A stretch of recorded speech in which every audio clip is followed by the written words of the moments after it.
can escape me. I am Jack the Reaper. I make the skies turn orange, the wind howl, and the bats swarm. There is no place my bone-chilling grip cannot reach. Well, it's about time. Here is the man himself, Jack the Reaper. Spirit Halloween's mascot, of course, has now been immortalized as its very own Halloween animatronic. This guy is made by Seasonal Visions International and retails for $330. Now, this guy is just all around a pretty much exact depiction of how he looks on the logo. I am a huge fan of that face sculpt on this guy. It is pretty much that logo brought into real life flawlessly, and I think it is one mean and scary looking Reaper for sure. A lot of people have been wanting a Jack the Reaper animatronic for a long time now, and it was really only about time until we got something like this, and I'm very happy with the execution. I know there's a lot of people out there wondering how exactly they would do this, and I think they did a great job, pretty much perfect. I really have no complaints about this guy. I know a lot of people, including myself, will absolutely love the motion tracking technology on this guy. Of course, this was used on one animatronic last year. It was brand new, and now it's being used again, and I have to say, it works much better on this guy than it did on Nibbles the Clown last year. I love how his hand and his head follows you in this case. It looks very cool, and the motion sensor is on the tip of his outmost finger, so that is how he'll be able to track you, and he could pretty much track you from a decent ways away. If Nibbles from last year was anything to go off by, it's a very effective technology, especially when you're in front of it in person at a store. You'll be able to test it out for yourself and see how effective it is and really how cool and lifelike it makes these animatronics. I'm a huge fan of that, and I'm so happy they chose to give it to Jack here. I also really love how he's sort of set up. I love that sort of swirling, ghostly tail he has. And of course, he's kind of set up levitating above the ground there, which looks fantastic. I'm a huge fan of that. And even his voice sounds fantastic. I was a little bit hesitant whether the voice would sound really amazing or not. You know, it's Jack the Reaper. Everyone kind of has their own idea of how he sounds already just by looking at that logo. I'm sure some people have imagined it. I think they got the voice spot on here. It is simple, but it works well enough, and it definitely is not goofy or silly. It's pretty much executed perfectly, and I'm very happy about that. So overall, I am very pleased with Jack the Reaper in animatronic form. Seriously, it has been so long that we've wanted something like this. Personally, I've always wanted something like this. I'm so happy we finally have it. I think Spirit Halloween did a great job doing their mascot some serious justice.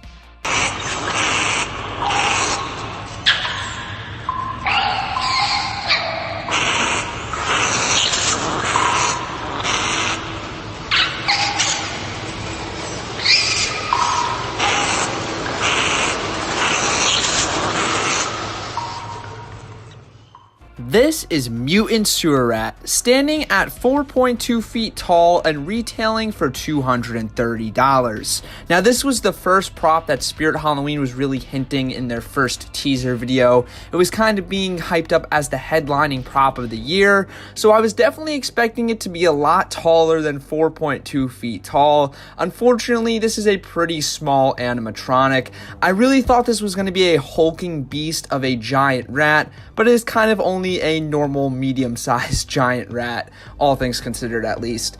Overall, I like this one a lot, actually. I think the face is really good on it. The animation is nice, and I love how the tail sort of wraps around the two bottom legs there. It really does have a good design, in my opinion. Though I wish the face was a little bit more gory looking with, you know, more mutations on it. Maybe some, like, horrific looking boils or, like, just gross skin stuff going on with the face. But really, I can't complain too much about this guy's design. I do like it.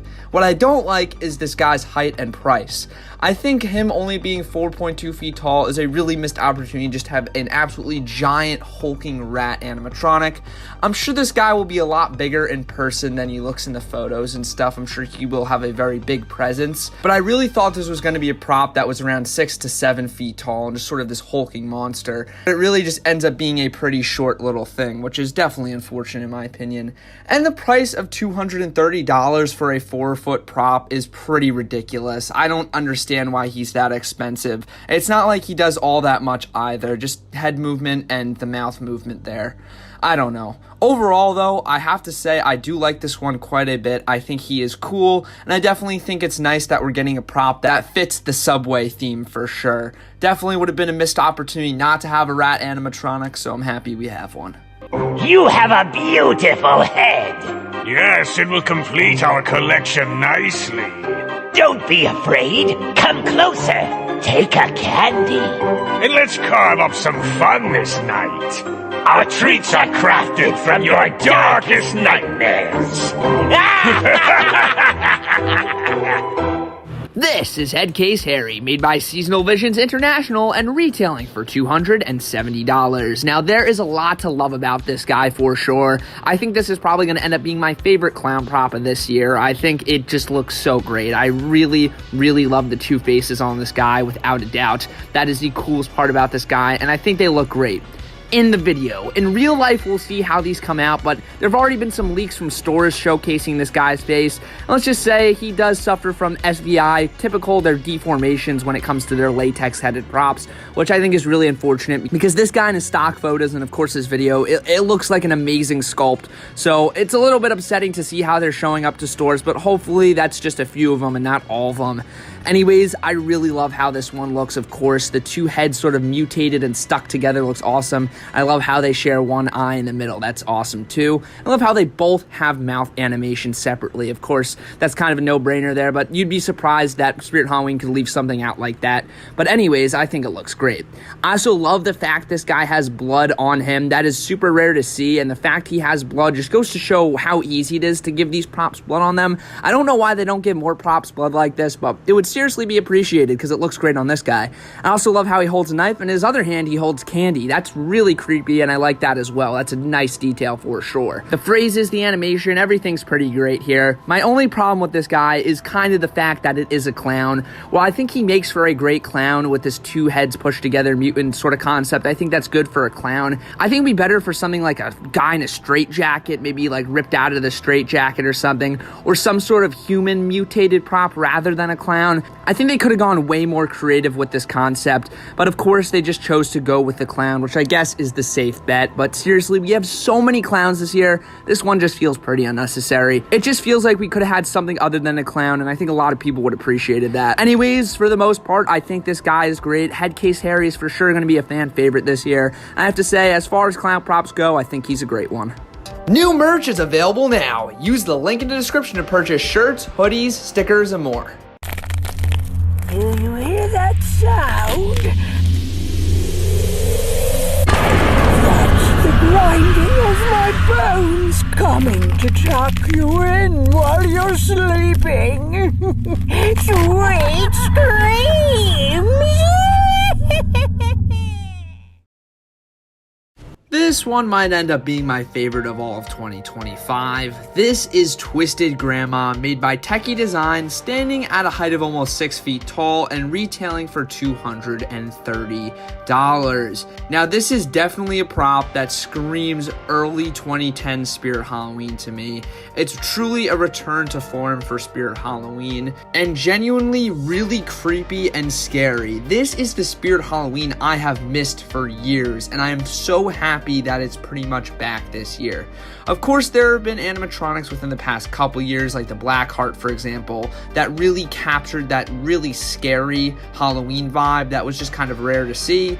And I'm happy they're doing that again this year, and Twisted Grandma is without a doubt one of their best. I absolutely love this thing. I think the face on it is so creepy, and even though the puppet jaw does make it look a little bit cheap, I think it works fine, and I think it almost adds to the uneasiness that the face and this whole prop really stirs for me. I also love the animation as well. I love how the head starts by turning around slowly, which is really creepy, and then the rest of her body spins into place in a jump scare motion. I'm sure it's going to be really effective and sure to scare a lot of people. I'm definitely happy that this one includes a jump scare. I think it works well, and overall this prop just really freaks me out. My only complaint I have would definitely lie in the audio. I think the voice acting is okay, but it's not the best. I think we've heard creepier grandma voices before. It kind of feels a little forced, but it's alright at the end of the day. I just wish it sounded a little bit more demonic. Maybe if there's like a filter put over it, try to make it sound a little deeper and scarier when her body spins around or after her body spins around.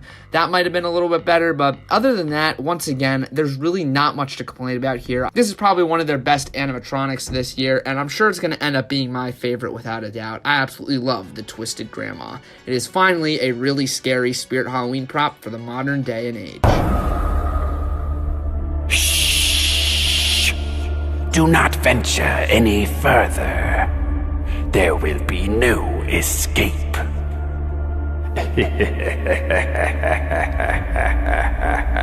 This right here is the Lantern Keeper, made by Pan Asian Creations and retailing for $230. Now, this is definitely right up my alley for sure. As all of you guys know, I'm a huge fan of the pumpkin and scarecrow and just really any harvest prop in general.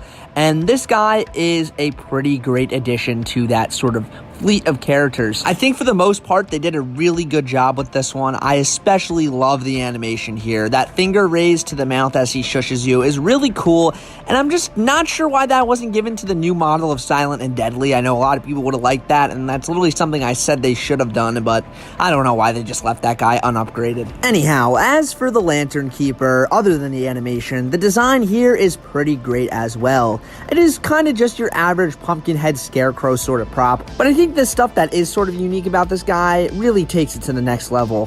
For example, the chest sort of opening right there. Typically, they just give these pumpkin characters a sort of skeletal-looking ribcage just made out of vines. This thing, though, just has a bunch of ripped-up holes in it, and I'm sure that's going to give a lot of people who have trypophobia that sort of creeped-out effect and grossed-out effect with that chest sort of mold there. That looks great, and I love how the orange light shines through. I'm also a big fan of the fact this guy holds a lantern. Obviously, he is called the Lantern Keeper. It's really not that an important part of his character. I don't know why he was named after that, but the lantern is definitely a nice touch. I'm also a big fan of the clothing here. While this is pretty simple, I do really love the top hat he has on. That's pretty cool as well. And as for the face, this is really my only gripe with this prop. Why didn't they give him a nose? It just kind of looks weird with the mouth and eyes. I think he should have had a triangular pumpkin nose for sure. But other than that, I think it looks great. The lighting on this one is also fantastic. I absolutely love how the face and head glows. It's going to look really cool at nighttime, especially with the chest and of course the lantern as well. Overall, while this prop is very simple, I think the things that are unique about it really make it great, and this is just a really good one.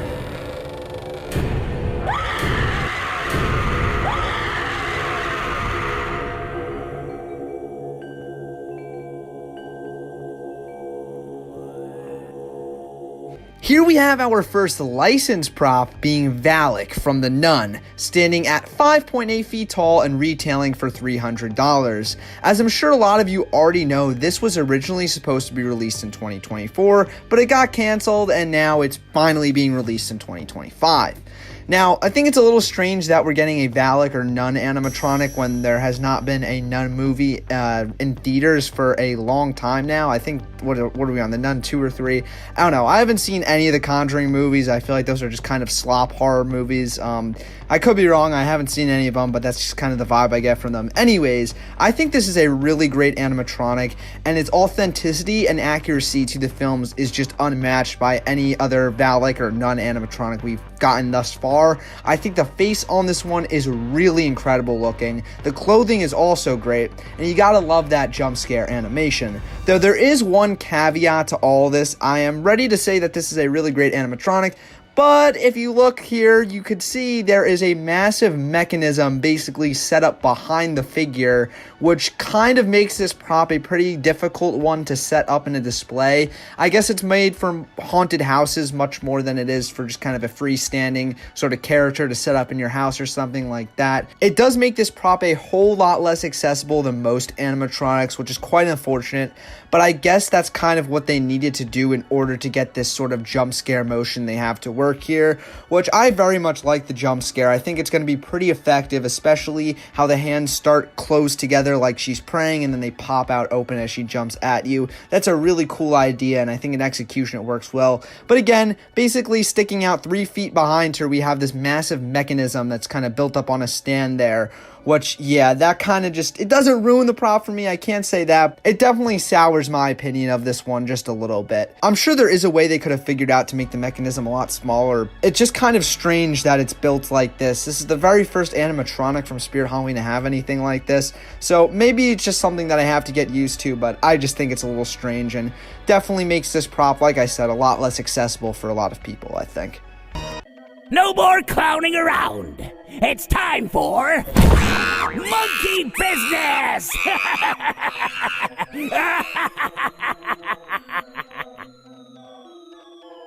Here we have Monkey Business, a prop made by Crazy Create, standing at a height of 6.6 feet tall and retailing for a whopping $330. Now that is an absolutely massive price, but does the prop back up any of that? Well, I think some of it, but again, Spirit Halloween prices, you're never going to get a good deal. Anyways, Monkey Business is of course a clown animatronic holding a box with a monkey that pops out, and I think it's a great concept and a pretty good execution. I really like how the clown looks actually. You know, I am very, very critical of clown props because we get way too many of them, and this year is no exception to that whatsoever. But I still think this is a pretty decent looking clown. The face looks nice for sure, and I think he does have kind of a creepy vibe to him, except for the phrases. They are a little bit silly, of course, but I feel like it fits this prop pretty well, to be honest. Then we have the monkey that pops out of the present box there. I like how it says "just for you" on it. That is pretty cool. And I think the monkey looks decent as well. I think he could have looked a little bit more realistic, but the kind of cartoony edge is alright. I think the jump scare here is going to be pretty effective, though I do think a lot of people will expect something to pop out of the box. I don't know if they're going to think it's going to be a monkey, so I think this one is going to get some scares and some laughs, which is definitely a good thing. This prop does stand at a height of 6.6 feet tall, and I think he's going to definitely have a sort of large appearance in person. I guarantee you this is one that people are going to think is going to be pretty small in person, but when they see him, they're going to realize that, hey, this is actually a pretty huge prop. So I think he will definitely have a big presence to him for sure. If that's something you're looking for, to have a kind of spotlight animatronic in your display, I think this guy might be a good one. Once again, I think this is a pretty decent clown animatronic. While I don't love it, it's probably going to end up being my favorite clown animatronic from Spirit Halloween this year, so take that with what you will, but I think it's pretty good.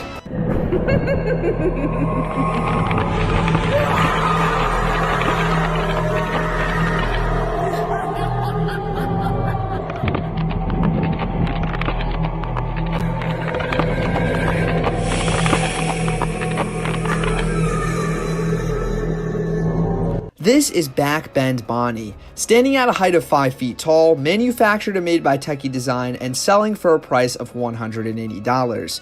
Now, it's pretty shocking that this is a sub $200 prop. It is pretty rare to see these from Spirit Halloween, especially if they're animatronics that are this cool. I have to say, right off the bat, I am a pretty big fan of this one.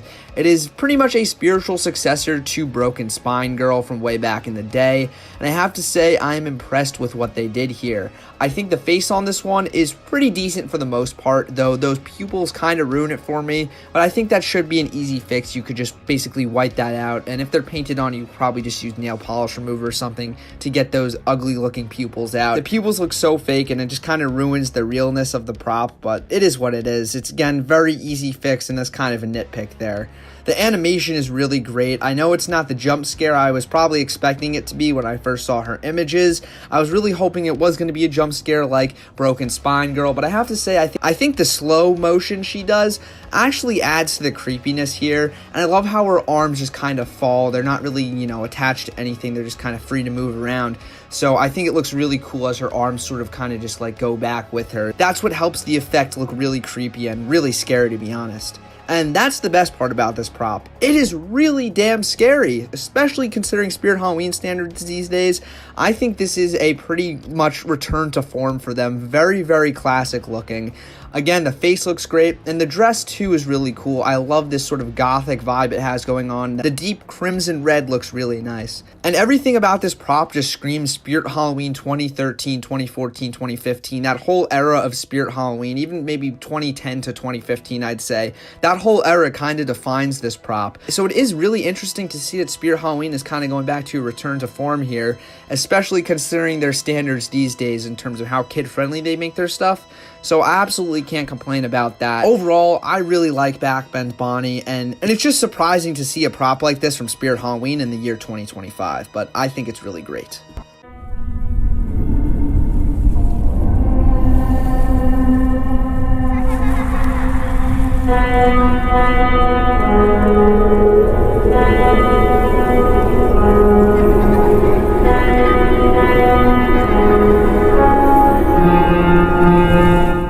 Here we have Sam from the film Trick or Treat. This retails for $250 and is made by YJ Toys and Crafts. Now this is of course our second iteration of this character in animatronic form. I have to say I probably like this one better than the original actually. I think they did a really cool job with this one here and it's very, very unique. It of course features this LED projector that the Reagan animatronic from The Exorcist a few years ago had. Of course hers projected the demon face of Pazuzu from that film, and this one projects the rules of Halloween, which is also of course featured in Trick or Treat the movie. Other than that cool projection feature, we of course just have Sam sitting on that little hay bale there with that famous pumpkin face from the movie in front of him, which I think is really cool. I really love how he also holds that chocolate bar with the razor sticking out of it. That's of course a nice nod to the movie as well, and it looks really cool. This one unfortunately does not come with the interchangeable head like the previous animatronic iteration had, but that's alright in my opinion, because I think what you're getting here is more than enough.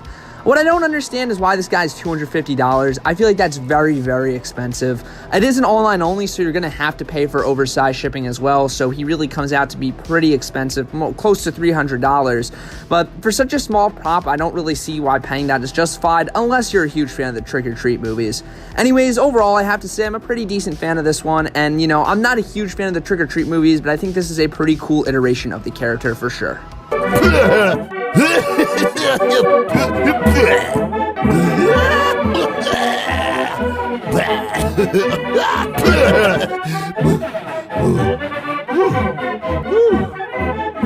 Here we have Trick or Treat Pete.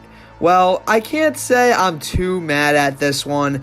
Truthfully, I was dreading this guy's release from the moment I saw the leaked images. I thought this was just going to be the most generic, goofy, silly clown that's basically unrelated from Halloween in every way possible, just judging it by its design alone. But now actually seeing what it does and what its purpose is, I can't help but like this guy quite a bit. I think it is really clever how he basically is a candy dispenser, and I love how the candy basically comes out of his mouth like he's puking it up. That is just so funny and gross to me. I absolutely love that about this guy. The audio is fine too, and interestingly enough, you could connect your own phone to it via Bluetooth and play whatever you want on it. I'm not really sure what the purpose of that is. I guess maybe it'll kind of try to sync up with the audio of him throwing up, but I don't even know how that's going to work. Doesn't really make sense why they kind of made this guy into a glorified speaker basically, but I don't know. He does have Bluetooth connectivity for those who maybe want that on this guy for some reason. Now, he is made by YJ Toys and Crafts, and he retails for $240. Why is this guy $240? Trixie was only $200, which I think is a really fair price for a jump scare prop. This guy stands here and spits candy out of his mouth. He doesn't do anything practically. Sure, there is a motor in his hat where the candy will dispense when he pukes up in his audio, I guess you could say, when he makes those gargling sounds. But why is he $240? That is unreal. I do not understand why this guy, out of all the props, is this expensive. He is 5.4 feet tall, so he's not going to be too short. He is going to have a pretty decent height on him. But still, I do not understand why this guy is priced at $240. It does not make sense to me. You have so many better options. But if you are looking for a candy bowl dispenser, this guy is it for you. Now, the design of the clown itself is honestly pretty terrible. I am not a fan of it really at all. I think the clown is just so generic looking. I think the color scheme is interesting enough, though. It does put a lot of colors together, which is nice to see. But I think this guy was just not the right character to choose. I don't think this guy should have been a clown. I think a jack-o'-lantern monster, maybe wearing a top hat so you could put the candy in it, so the candy could be stored in the hat. I don't know. A jack-o'-lantern would make a lot more sense, as it is much more traditional classic Halloween. Even, I don't know, there's so many other options they could have went with besides a clown, yet it's Spirit Halloween, so they're always gonna go with a clown. I just don't get the reasoning behind that. I seriously don't think clowns could be selling this well anymore. They've released so many clowns at this point, I feel like everybody probably owns a Spirit Halloween clown already. We don't need any more clown Spirit. Anyways, as for Trick or Treat Pete in general, I love the concept here. I just really wish it wasn't a clown and wasn't so expensive.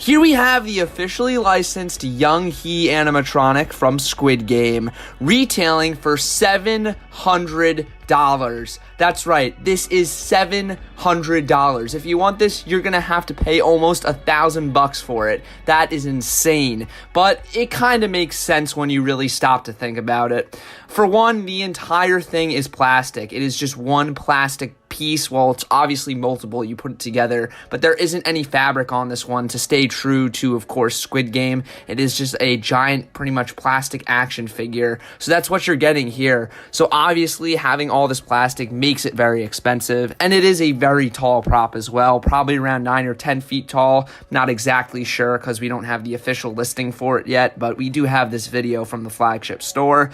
And I think this thing is really cool. It is pretty much a shrunken down replica. It's still pretty huge, but obviously it's not going to be as tall as it was in the show. But it basically is a replica of the Young-Hee character in the show. And I think that's really, really awesome. And the execution of this one is near perfect. It is really a spot-on recreation of Young-Hee from the show.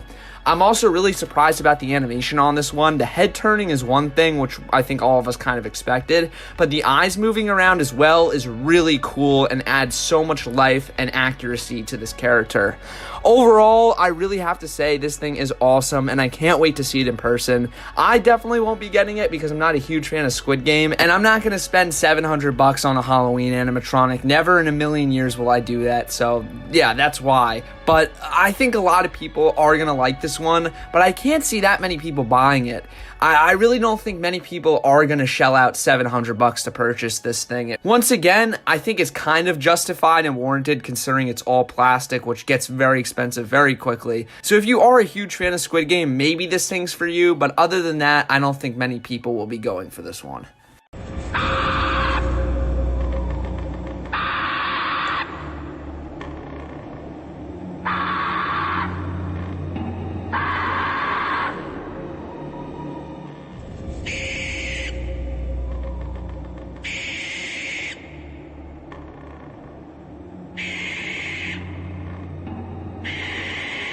Well, here we have what I hope is the worst of Spirit Halloween 2025. This is Night Owl, standing at 6 feet tall and retailing for $250. Now, I truly think this is an awful, awful animatronic. I know a lot of people say I'm too negative, but I feel like my negativity is especially warranted with this animatronic right here, because what is even the point of this thing? It just looks awful. The one cool thing about it, which I will start off with, is that it's 6 feet tall at its highest point, so it is going to be a pretty huge animatronic, but then it just has me wondering why this animatronic was chosen to be this big and the sewer rat wasn't. Like, that just doesn't make sense to me. I feel like this one should have been the one that was around 4 feet tall, because it makes sense because it's an owl, and the sewer rat should have been the one that was 6 feet tall. Look, I don't know. Spirit Halloween is just not making much sense this year. Anyways, now for everything that's bad about this prop, which is basically everything else. I think the design is pretty terrible. Is it trying to be like a skeletal owl, or is it trying to be like a furry, fluffy owl? I'm not sure, because the body is all fluffy and furry and has like feathers on it, I guess. And the head is like this plasticky looking skeletal sort of silver. I don't know. It looks terrible, the face. I'm just going to come out and say it. It looks like just a piece of plastic, literally. I don't understand what they were going for with the design here. The wings also look atrocious. It's literally just two big hoops with creepy cloth on them, basically. It does not look good at all. It doesn't even look like wings. This was sort of my problem with Desmodus from a few years ago. The wings didn't look like they were actually a part of the main body. They just sort of looked added on, and this Night Owl animatronic definitely suffers from that as well. I do not like how the wings look. That really is the worst part of this prop, in my opinion. I'd have liked to see like a design on the wings, but no, they literally just put creepy cloth on it, called it a day. The body looks separate from the wings, and that is a huge problem. Overall, I have to say this thing is just really stupid looking. I might be saying that right now, but when I see it in person, I might change my opinion because, I mean, this thing is going to be absolutely enormous. If it's 6 feet tall at its highest point, that means these wings have to be like 7 feet wide. So it's going to have an absolutely massive wingspan, which I guess will be kind of cool to see in person just to really see how big and, you know, just the size of this guy in person. But I don't like it now. I think I'll probably like it a little bit better when I see it in person. But I hope that this is my least favorite one overall this year because I can't imagine it getting much worse than this. Nobody gave me any candy. And now I'm really angry.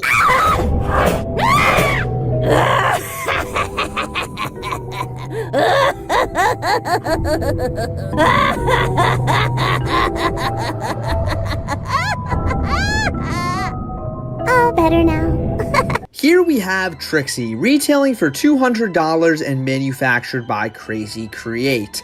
This is, of course, the third reskin of Dagger Mike, and then, you know, obviously we had the Dark Princess, and now we have Trixie. And I'm happy to say that Trixie is by far the best out of all three. She definitely changes things up the most, so I am a little bit hesitant to call it a true reskin, but it does use that same jump scare mechanism, and I think this one is a very effective jump scare for sure. I guarantee you in person, it is going to startle quite a lot of people. Now, I am an absolute huge fan of this design, as well as the jump scare, of course. I think this is a fantastic, fantastic design here. Without a doubt, it is very creative and very classic Halloween to me, and I think it works really, really well. I absolutely love how she starts with the skeleton mask, covering her face, and when she pops up, it pops off, revealing that gnarly girl face below. I think the face looks really, really great as well. I love how there's blood all over the mouth, and it makes you think, is that residue from the treats she was eating, or is that blood from the people she was eating? I also love the fact she holds a knife that's hidden behind the bag.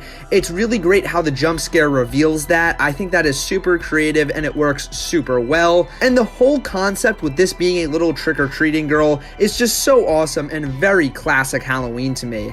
I think this is another one of those props that screams classic Spirit Halloween and seems like something that was lifted out of the 2012 to 2016 era and dropped in the modern day. This is another one I absolutely love and will probably end up being one of my favorites from Spirit Halloween this year. Now, while I love a majority of what this prop has to offer, I do have some criticisms. Of course, as most of you could assume, the audio on this one is definitely not for me. I think it could have been a lot better. The voice is just not it. It sounds very goofy and, dare I say, cringe. Also, the background music, I don't know what that is. That does not sound spooky or creepy to me at all. I do not like how that sounds. I'm also not the biggest fan of just the brown burlap sack she has. I would have liked if she had a true trick-or-treat bag with maybe a nice little Halloween design on there to kind of add to the props theming. While most people will assume this is supposed to be a trick-or-treater prop, I would have liked if the theming was dialed up a little bit for sure. And the same goes for her clothing too. I do like the blue dress, but if they put her into a Halloween costume, I feel like that might have worked a little bit better.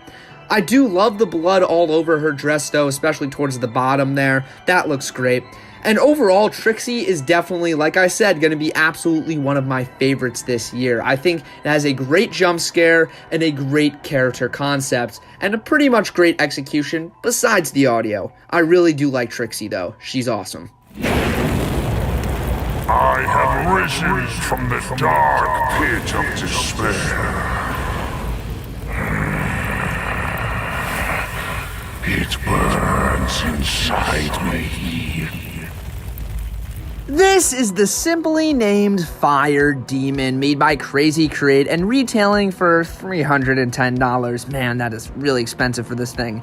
Anyways, this is without a doubt probably going to be my favorite Spirit Halloween animatronic this year. I know I've said that about a few props already in previous videos covering Spirit Halloween stuff, but after seeing people unbox that stuff in person, yeah, it's not the best. I definitely overhyped some of the animatronics, but I feel like the hype I have for this guy won't be overhyped because, I mean, just look how cool this thing is.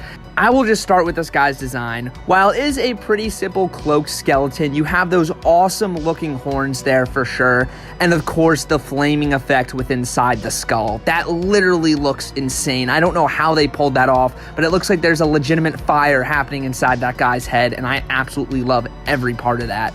I also just really love the lighting on this one in general. The rib cage looks pretty cool as well, and the flame lights underneath that also look spectacular.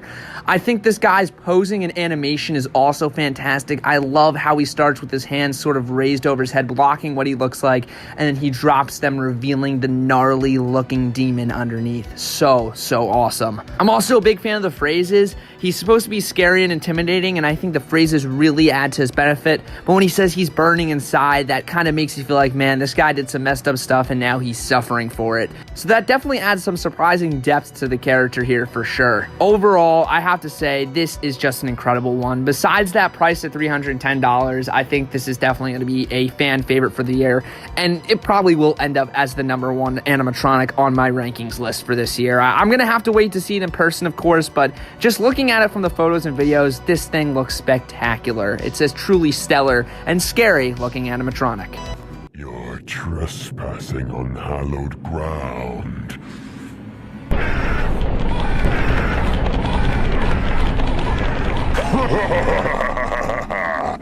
Not everyone who does gets to live to tell about it.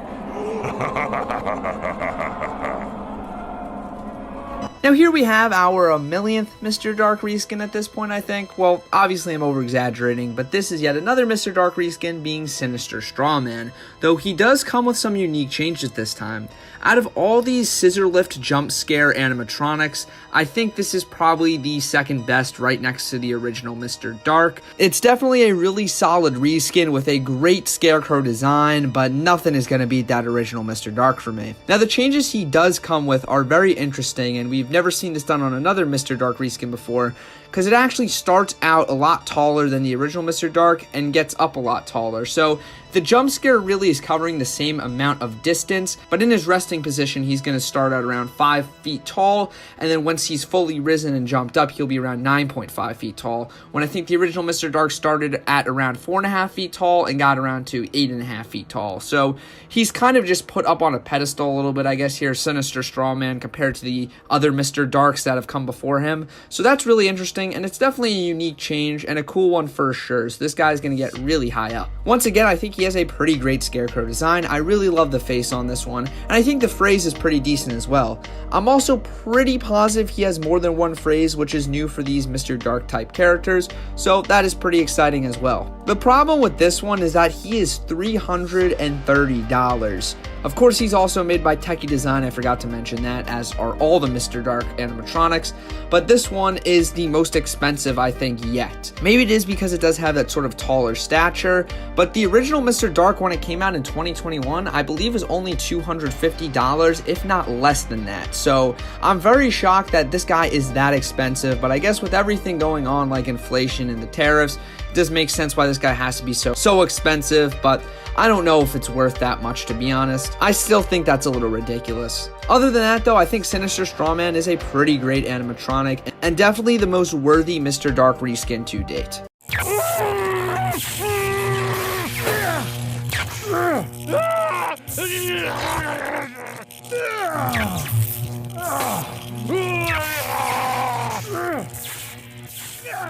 Here we have the return of the one and only Electrified corpse, retailing for $150, which in all honesty, for a return price for an animatronic like this, I don't think is that bad. I'm really happy this guy's returning because I think this has been a really underrated animatronic. He's definitely one I've always liked. I never loved him like so much, but I think it is a really great animatronic and a very unique one. There really aren't too many animatronics like Electrified corpse, especially ones that hang from the ceiling upside down, which I think is just so cool. I'm really happy he's back. Like I've said, the animation is great, the look of it is great. I'm pretty sure he's been improved. It looks like he shakes a lot faster than he used to, so that is really cool. And he pretty much just looks the same as the original, if not a little bit better, which, you know, you can't say about all the returning props, so I'm happy I can about this guy. It's really cool to have him back in his original and former glory. He obviously, I believe, was first sold for the first time in 2016, so it is cool that we have him back 9 years later. You know, he's not a super old one, and that's fine for some returning animatronics. I prefer they choose older animatronics, like 10 years plus old, but if they want to go for something a little bit newer, that's really fine with me, especially if they choose a great one like Electrified corpse. Overall, I'm really happy he's back, and I cannot wait to see him in person.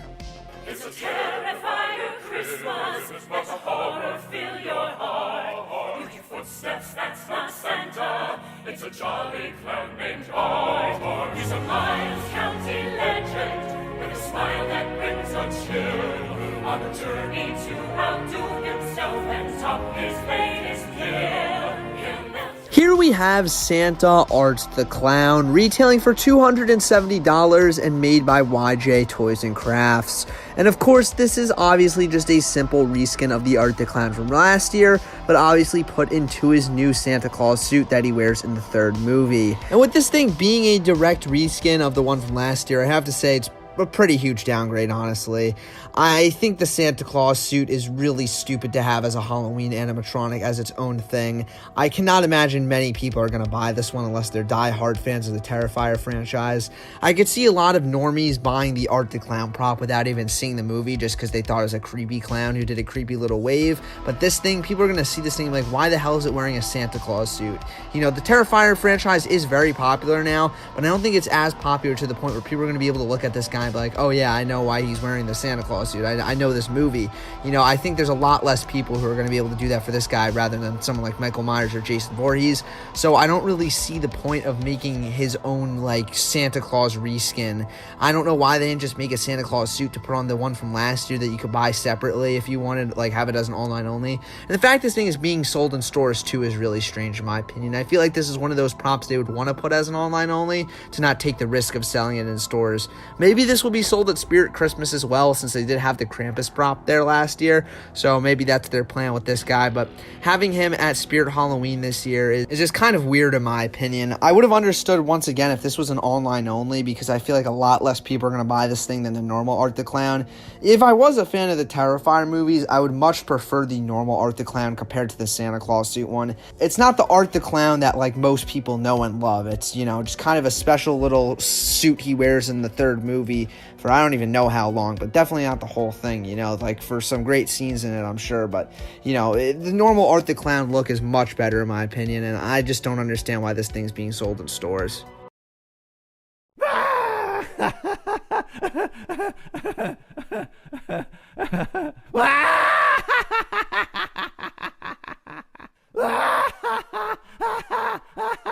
This is Two-Face Teddy, standing at 6 feet tall and retailing for $130. Now, if he looks familiar, that's for good reason, because this is, of course, using Poor George's face, or both his faces, I should say, which I think is an interesting sort of, not reskin, but reimagining of that original Poor George prop. It's basically Poor George, but standing, and unfortunately, much worse in my opinion. This one definitely lacks a lot of the charm that the original Poor George has. I think the severed in half look that Poor George had was just really superior to this one for sure, and I think this is much more of a generic, normal looking clown than Poor George was. Enough comparing Two-Face Teddy to Poor George, let's talk about what makes this guy original and unique, and unfortunately it's not much. Other than the black and orange color scheme, which I am really fond of, I love that classic Halloween vibe, and the new eyes they gave him, which I think are superior to poor George's. I think they look a little bit more creepy, those swirly sort of blacked out eyes. I think they look pretty good. Other than that, there really isn't too much to this guy. I think it's kind of going for a jump scare here with the simple spinning head motion, which I do like that. I just wish the scream on the audio was a lot more intense to make the jump scare more intense. But other than that, this guy is just really generic and just kind of boring. I wouldn't be hating on this guy as much if it was only $100, but $130 for a budget prop like this is kind of ridiculous. It hardly does anything. I guess it is 6 feet tall, which if you want to get a 6 foot tall Spirit Halloween animatronic, you're probably going to end up paying more than $100 anyways, but I still think this one should be a little bit cheaper. Overall, I definitely don't hate Two-Face Teddy. I just think he's pretty boring. This place holds countless souls, each a prisoner. This is your fate now, too. We are bound to this cursed place together.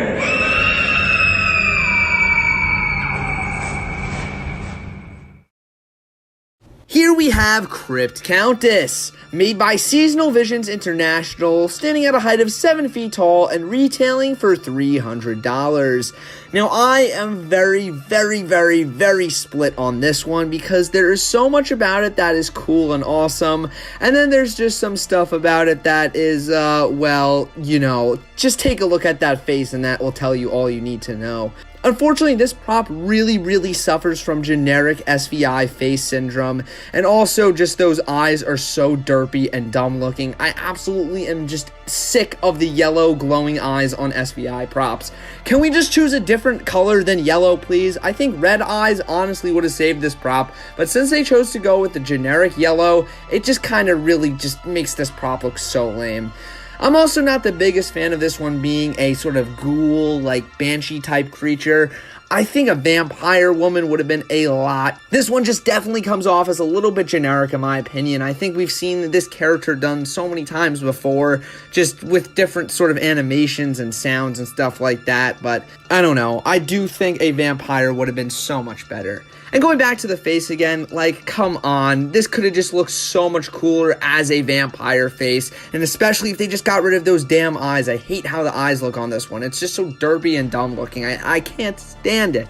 Now for the positives, which there are quite a few here. I know I've been very harsh on this prop right off the get-go, but I do like a lot about this one. For one, the animation. I've never seen any animation like this. I think this is a brand new sort of mechanism they're using here. While it does very much look like dancing, and it does kind of look goofy once you realize that, I think it is super fluid and super lifelike looking, adding a ton of character and believability and realism to this prop that was definitely needed considering how cartoony and dumb the face looks. I also really do like the clothing on this one. I think it looks cool, and I do like those sort of shackles she has around her hands. That's really cool as well. The audio on this one is also great, and once again, I think the real highlight here is the animation for sure. I do really think it looks so fluid and so lifelike, which is just really cool, and it is definitely better than I expected it to be. I really thought this was just going to be a side-to-side with arms that raised up and down. I'm very happy it's not, because that would have just made this generic prop so much more generic. Overall, I think the Crypt Countess isn't bad, but it's not great either. It's definitely a middle-of-the-road type prop for me. I do like it, and it does have those classic spooky vibes to it, so that's always a plus. But in the end, once again, just kind of a middle-of-the-road prop for me. Are you lost? Don't worry, I know all the secrets of this creepy place. But beware, you don't want to fall in an open grave.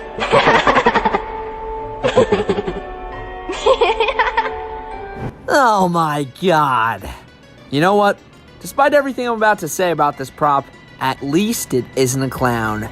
This is Gravedancer, made by Seasonal Visions International and retailing for $190. Now, this is pretty much bottom of the barrel Spirit Halloween. Once again, arguably worse than Bullseye, and it's just because of the face. Literally nothing else about this prop is all that bad. it is just the face that completely ruins this thing for probably everybody who looks at it. Now, thankfully, this one is an online only, so God willing, I'll never have to see that face in real life. But geez, this is just some unfortunate missed potential right here. It's really not that bad of a concept, and I think the majority of the execution here was fine. The voice could have been a little bit more creepy, but it is what it is in my opinion. But that face, there's just no getting over that. It looks so cheap and so stupid and so fake, it just completely takes away any momentum this prop could have had. The animation is cool, the look of it is pretty decent, but the face, that is where this prop, pardon the pun, face plants completely. Seriously, I cannot stress enough how much the face ruins this whole thing. I'm sure there's still going to be people who like this one, and, you know, I like it, but I like it. I really love the concept. The concept here works really well, and it could have been so creepy, but once again, the face. That's really all I have to say about this one. Everything else is really great, actually, and I like it, but the face just ruins it. I don't think I've ever seen a prop where the face has ruined it this badly before. You know, if a majority of the prop is good, I'm typically able to look past stuff like that, but holy crap, the face on this one just looks so bad. It looks like a Sunstar prop. You know what? Maybe it's even worse than a Sunstar prop. I can't lie. I can't lie. It's that bad.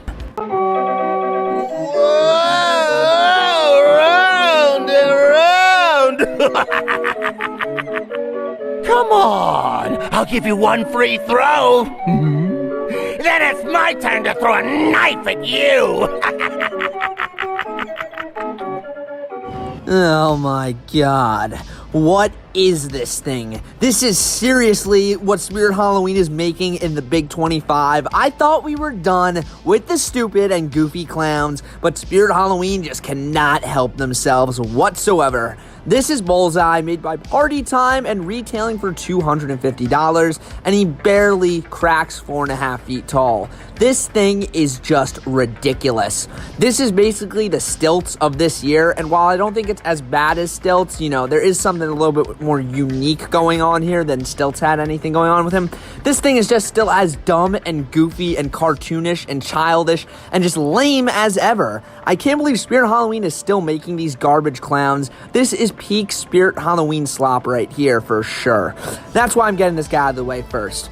I'll talk about his positives. Look, you already know what I hate about this thing, but let me talk about what I actually do like about this thing. And I love the concept here. I think having a clown like this where he's sticking his head out of a target basically and having knives being thrown at him, that's pretty clever, that's pretty creative, and I like that. But the way they executed this thing is just beyond lame and boring and silly, and that's why I don't like it at all. The phrases are also terrible, the voice just angers me to no end, honestly. And seriously, you guys probably already understand why I don't like this thing, and you know, a lot of people are starting to get very fed up with the clowns. I've been fed up with the clowns for a long time now, especially the goofy and silly ones. I do like when they get scary, and especially when they get creative. And again, while I do admire this guy's creativity, I just can't get behind how just dumb and goofy it is. Overall, this definitely isn't the worst clown prop ever made. Perhaps I was very harsh on it in the beginning, but I don't know. I still don't like it whatsoever. I love you, Chucky.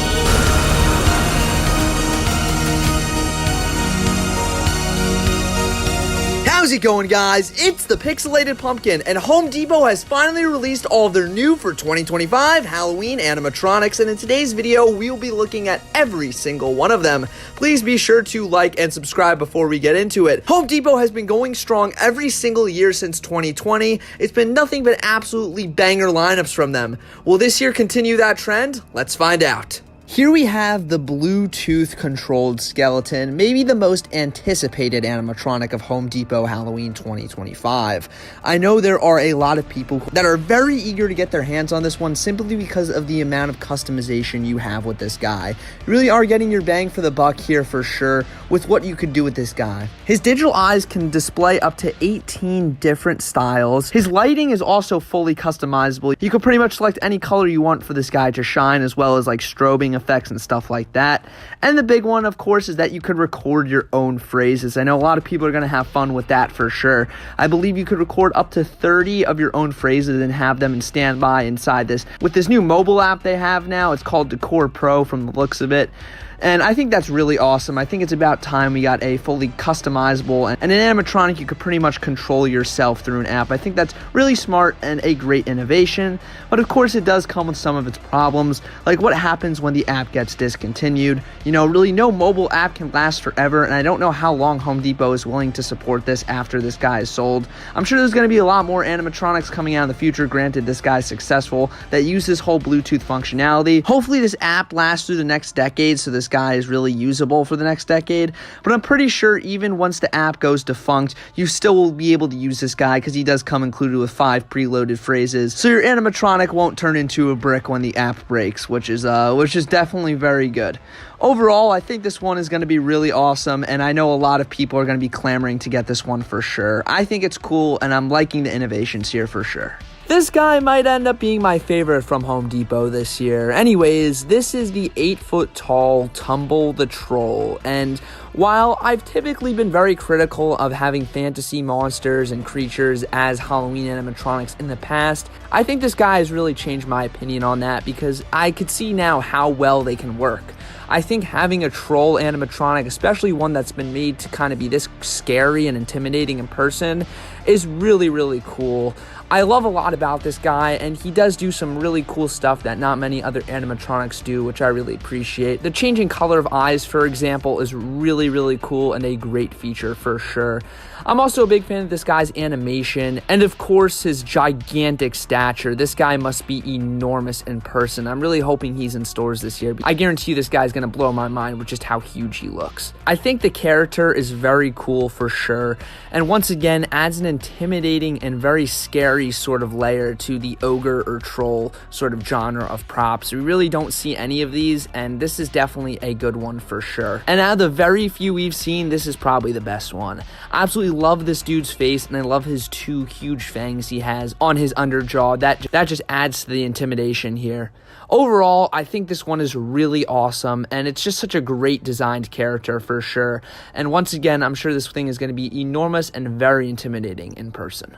New merch is available now. Use the link in the description to purchase shirts, hoodies, stickers, and more. Here we have yet another iteration of a Gravedigger animatronic from Home Depot. This is the 6.5 animated Grave Robber. Now this one is definitely the most unique and maybe the most well executed out of all of them, but it's still not my favorite. My favorite will always go to the 2021. Unless they bring that guy back with blinking and eye movement, I really don't think there will ever be a Gravedigger animatronic that surpasses that guy in my opinion, but this one definitely comes close. I'm a really big fan of this guy. I absolutely love the face and especially those eyes that look like they're sort of stitched up almost. They look really creepy. I love the fact that they glow red. Of course, how could I not mention the jump scare as well, where the little skeleton pops out from underneath his foot? That is just so clever and so cool. And even though it probably won't be the most effective jump scare considering it's at your feet, I still think it's going to be a really cool one and definitely adds a whole layer of uniqueness and awesomeness to this animatronic for sure. Other than that, I think his clothing is pretty cool as well, and I like how he has the shovel and the bag. It's always nice when they have some accessories. And other than that, this is just a really, really solid Gravedigger animatronic. Like I said, the 2021 will always be my favorite, and yes, I am biased since I do own it. I'm sure this will probably end up being the new favorite Gravedigger from Home Depot, but I am fine with my one from 2020, but this one is still really, really cool, and a very unique Gravedigger iteration, no doubt. Next up, we have a very unique one being a Haunted Holidays prop. This is the Leprechaun. Now, unfortunately, it's not the Leprechaun from the Leprechaun movies. I think a licensed Leprechaun prop would have probably ended up looking better than this if they did what they did with the Chucky animatronic. But for their own take on an evil Leprechaun, I think they did a decent job. I think it's just alright though, and I really can't imagine that many people buying this. I think a lot of people are going to end up going to Home Depot and finding out that maybe having a Leprechaun in their Halloween display won't make the most sense, so I really can't see this one being all great of a seller. I am appreciative for how much of a risk Home Depot is taking with this one though. I very much do appreciate the creativity, and once again the risk they're taking with doing a Haunted Holidays prop, especially a Leprechaun. I think it looks good enough. I really am a big fan of how he holds the axe. That definitely makes him a little bit more threatening. The face though doesn't look mean enough in my opinion. It's just very cartoony looking and very fake looking, unfortunately. He looks more like the Leprechaun off the Lucky Charms box than he does a scary, monstrous looking Leprechaun, unfortunately. Overall, though, once again, I do have to appreciate a lot about this prop for its creativity, ingenuity, and risk it's taking. But other than that, there really isn't that much for me to love here. Here we have the absolute behemoth of an animatronic, the 15-foot giant-sized scarecrow. This thing is pretty crazy considering it stands at a height of 15 feet tall. That is enormous, to say the least. Now, a lot of you guys know I absolutely love scarecrows and the farm and harvest-themed stuff.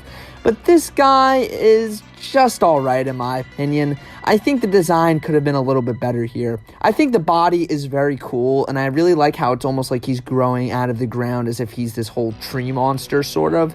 And the scarecrow face on this one is kind of where it falls flat for me. I am just not a very big fan of how it looks. It's kind of a cross between a pumpkin and just a typical burlap scarecrow, and I don't know, it just doesn't look very good. I maybe would have liked a light up nose on it, and maybe that would have helped a little bit, but overall I can't say the face looks too great. The coloring on it also looks very gray. I would have liked if it had a more of a, deeper sort of color than the kind of flat color it has. I do like how he has a hat, and I do like the straw hair, of course, but once again, the face really is not doing it for me here. But overall, if you want an enormous, gigantic scarecrow, then this is really the best thing you can buy. So I guess he does fill that niche. Here we have the 6-foot butcher, and this guy is pretty cool for the most part. Obviously, he does look very, very, very similar to Spirit Halloween's butcher animatronic from 2020. I'm not sure of how direct that inspiration was, but a lot of things are borrowed from that guy here, to say the least. Anyways, I think this guy is pretty cool and can definitely stand on his own. I really love the points animation, especially that is obviously used from the Sinister Scarecrow from last year that Home Depot had. I'm glad they're bringing that animation back because it's really unique and I think it works really well. I also really like the pig, or I guess boar face, that this guy sort of wears as his mask here. It looks very cool, and I like the glowing eyes on it for sure as well. I do like how he also has that sort of diner hat, I guess you could say, that he's wearing, that chef's hat. That's a neat feature I definitely appreciate. I do like the character here a lot, even though, again, it is borrowing a lot from Spirit Halloween, I feel. I still think, once again, it could stand on its own, and it is definitely cool enough. Is it better than the Spirit Halloween Butcher? I don't know. I think the Spirit Halloween Butcher had more of a realistic edge to it, which I think I could appreciate a little bit more, but this guy's animation is definitely a lot better. Overall, though, I still like this Butcher quite a bit, and I think he's going to be a pretty cool one in person.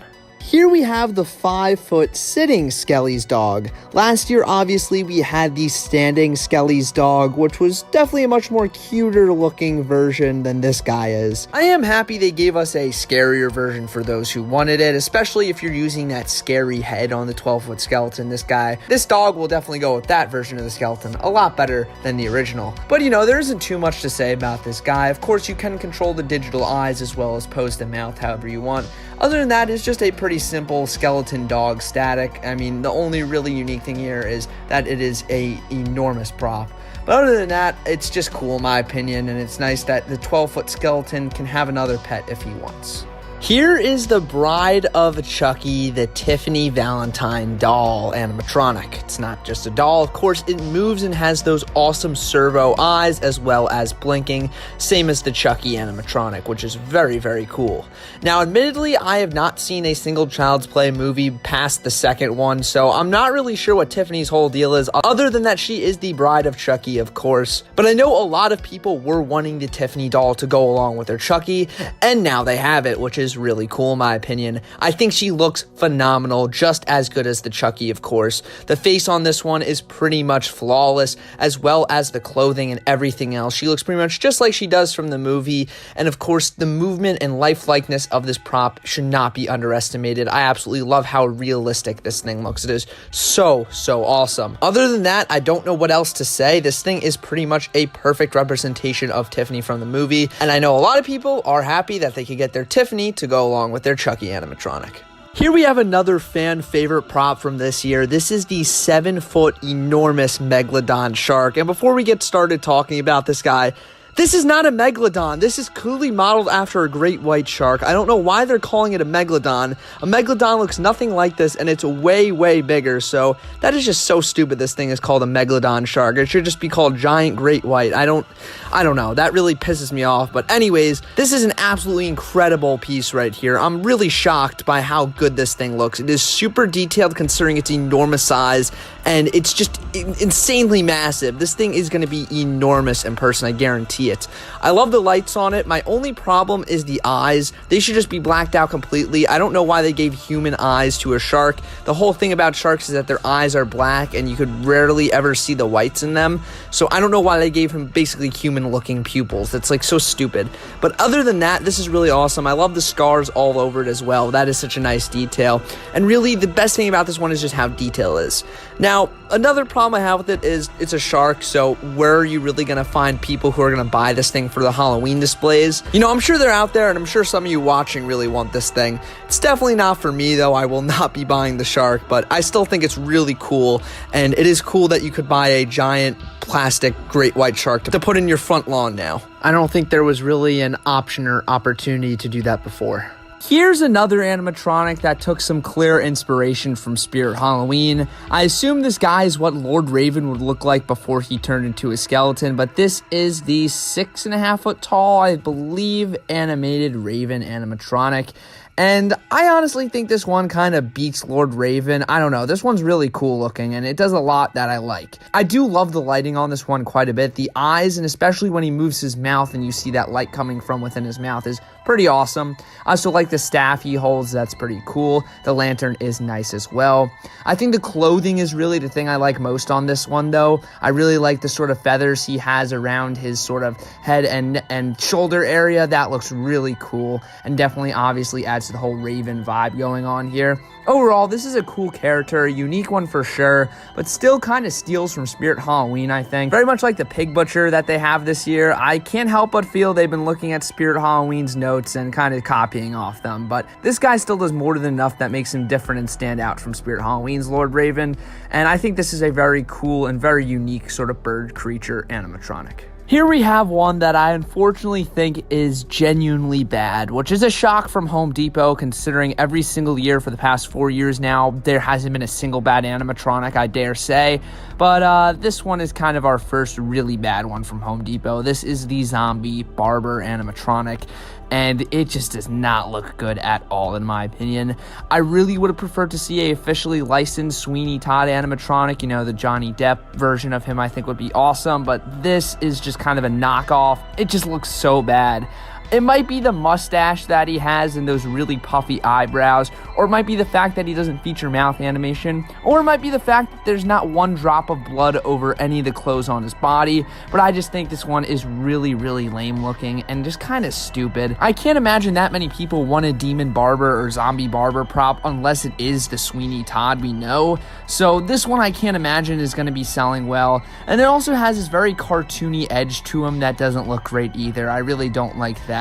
I would have preferred for them to go for a much more realistic look with this guy. The animation is also really weak on this one. It just looks very robotic, and the fact, once again, there's no mouth movement really takes away a lot for me, unfortunately. Overall, this one is just not good at all, and I just don't like it.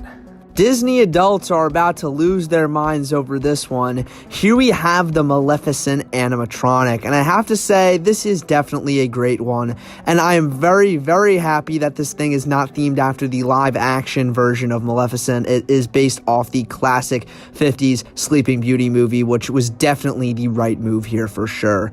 Obviously, this is another servoed out animatronic with the blinking and servo eyes as well as the servo head movement. Why Home Depot doesn't make like a crap ton of these every single year, I will never understand, but this is definitely a very unique and interesting character to choose for sure. While I must admit I've never seen that original Sleeping Beauty movie, unfortunately, it is something that I do want to watch eventually as I am a big fan of classic animation. I have to say, just from looking at pictures of the character, they did a spot-on job here. I think this thing looks incredible. I also really love how she has her little staff and crow. That is nice as well.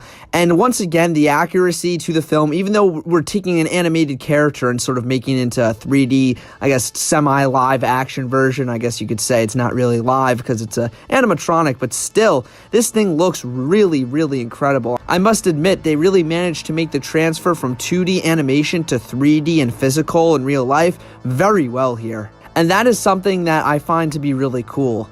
I would love to see more animated characters be made into Halloween animatronics in the future, because I think this is probably one of the first times it's been done besides the Nightmare Before Christmas stuff. And even then, Nightmare Before Christmas was technically 3D since it was stop motion, but if we get more 2D animated characters in the future, I think that'd be really cool. While this is absolutely probably the most impressive Disney animatronic we've ever gotten, there's another one in here that is from a 2D animated movie, so that's pretty cool, so we'll take a look at that one in a little bit. But as for Maleficent herself, I think this thing looks truly incredible.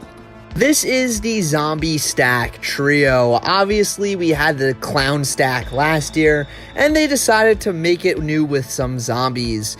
Now, I don't think zombies were exactly the best choice of character to choose, since they're typically known for being mindless, flesh-eating creatures, yet these guys talk and laugh and joke around, which isn't my preferred style of zombie, but I think they executed in such a way that makes sense and makes it work with this cute and funny concept here. I think each zombie is very well detailed, especially in their faces, and each of the designs stick out from one another, which is really great. I think the phrases are fine for what they are, and the animation does what it needs to, considering they're all stacked on top of each other. You can of course unstack them and have them set up 3 separately, which I think is pretty cool. It's always something I liked about these triple stack animatronics, that you could kind of switch them up and change them around however you want, which is pretty cool. And overall, I think I probably like the clown one a little bit better, just because it makes more sense to have clowns as being a part of this little triple stack group. But I think the zombies, once again, while not the best creature to choose, were very well executed and look very cool. If Spirit Halloween is known for making too many clowns, then Home Depot is known for making too many witches. This is just a simple reskin of the spellcasting witch from last year, changing up the clothing color scheme from the red to the classic purple and black. There's really not much to say about this one. Honestly, it's definitely one of the better generic witches we've gotten. I do like how the hand with the eye pops out, but other than that, there's really nothing to this one, so I'm just going to continue on. It looks like the 12-foot skeleton has got himself a new pet, because this is the 5-foot-long Skelly's cat prop. This thing is really cool. Obviously, last year we had the Skelly's dog prop, and it only made sense to make a cat, and I think the cat is really cool, honestly. I love the pose it's in, but this one does not feature the digital eyes, which has pretty much been a staple of all the 12-foot skeleton merchandise, and really everything surrounding the 12-foot skeleton. I understand why they didn't go for the digital eyes here. Does make sense. You need to have cat's eyes on a cat, and I do like how the eyes look, but I still think they should have been digital, so you can maybe change up the colors of it a little bit and, you know, have a few options at least. I'm not sure why they didn't decide to go with the digital eyes here, but hopefully it means this thing's a little cheaper. Anyways, I still think a cat was a great idea and a surely welcome addition to the 12-foot skeleton lineup of critters and characters, I guess you could say. Here we have a reskin of the Rocking Fisherman animatronic from a few years back, and it'll make sense why they brought this guy back in a little bit. Anyways, this one is clearly designed to look exactly like Robert Shaw from Jaws. I mean, the resemblance is uncanny. This is, of course, a more zombified version. I'm sure that's what he probably looks like now, considering he died in 1978. Perhaps maybe even a little bit more skeletal looking than this guy. Anyways, you know, no disrespect to Robert Shaw, great actor. But anyways, back to this prop. I think this one's pretty cool, definitely better than the original in my opinion, especially because it is kind of stealing the likeness of a famous actor. The animation is fine, and I do like how he has that skeletal fish still biting on his pole, which is really funny. Overall, I don't have too much to say about this guy other than the fact that it is pretty funny that we basically have a zombified Robert Shaw animatronic now. Never thought I'd see the day. Here we have, hands down, the best dragon animatronic ever made. This is Wyvern, the 8-foot color-changing dragon. I am really, really impressed with this one for sure. This is definitely one of those Home Depot props that makes you go, whoa, this is impressive. I really like this thing, and this is coming from somebody who has typically hated dragon animatronics before this one. I really don't think dragons go very well with Halloween, but this guy's making me reconsider my stance on that for sure. I absolutely love the design of this one, from his feet to the very tips of his wings. Everything about this one is so awesome. I really also like the green color of his skin. I think it's very fitting, and I love the fact that he has those LEDs that sort of change in him. I definitely go with red though, to make it look like fire is building up within his throat there. I love the animation as well. The raising and lowering of the neck and head looks really cool, as well as the jaw moving, of course. The one thing that is such a missed opportunity on this guy is the fact that he doesn't spit fog. That is just so stupid in my opinion. This should have definitely been a fog activated prop, and you could have it looking like he's blowing fire out of his mouth. I don't understand why that was left out of this guy. It would literally work so perfectly. And on all the other Seasonal Visions dragons that have come before this one that really haven't been that great, they've all had that effect. I don't know why this guy does not have that, and is just really stupid in my opinion. Other than that though, this guy is pretty much flawless. And you know, I'm definitely still not a huge fan of dragon animatronics, and this is definitely not my thing per se. I still think this one is absolutely awesome. Here we have the 7.5 foot tall animated fiery Reaper, and for a Pan Asian Creations Reaper prop, this is probably one of the better ones for sure. I really like this guy's design. It is pretty unique, and I do love how he has that scroll in his hands. As to what that scroll is, I guess it's his kill list, I guess you could say, of all the souls he's going after next. But in all honesty, this guy is just pretty much another Reaper from Home Depot.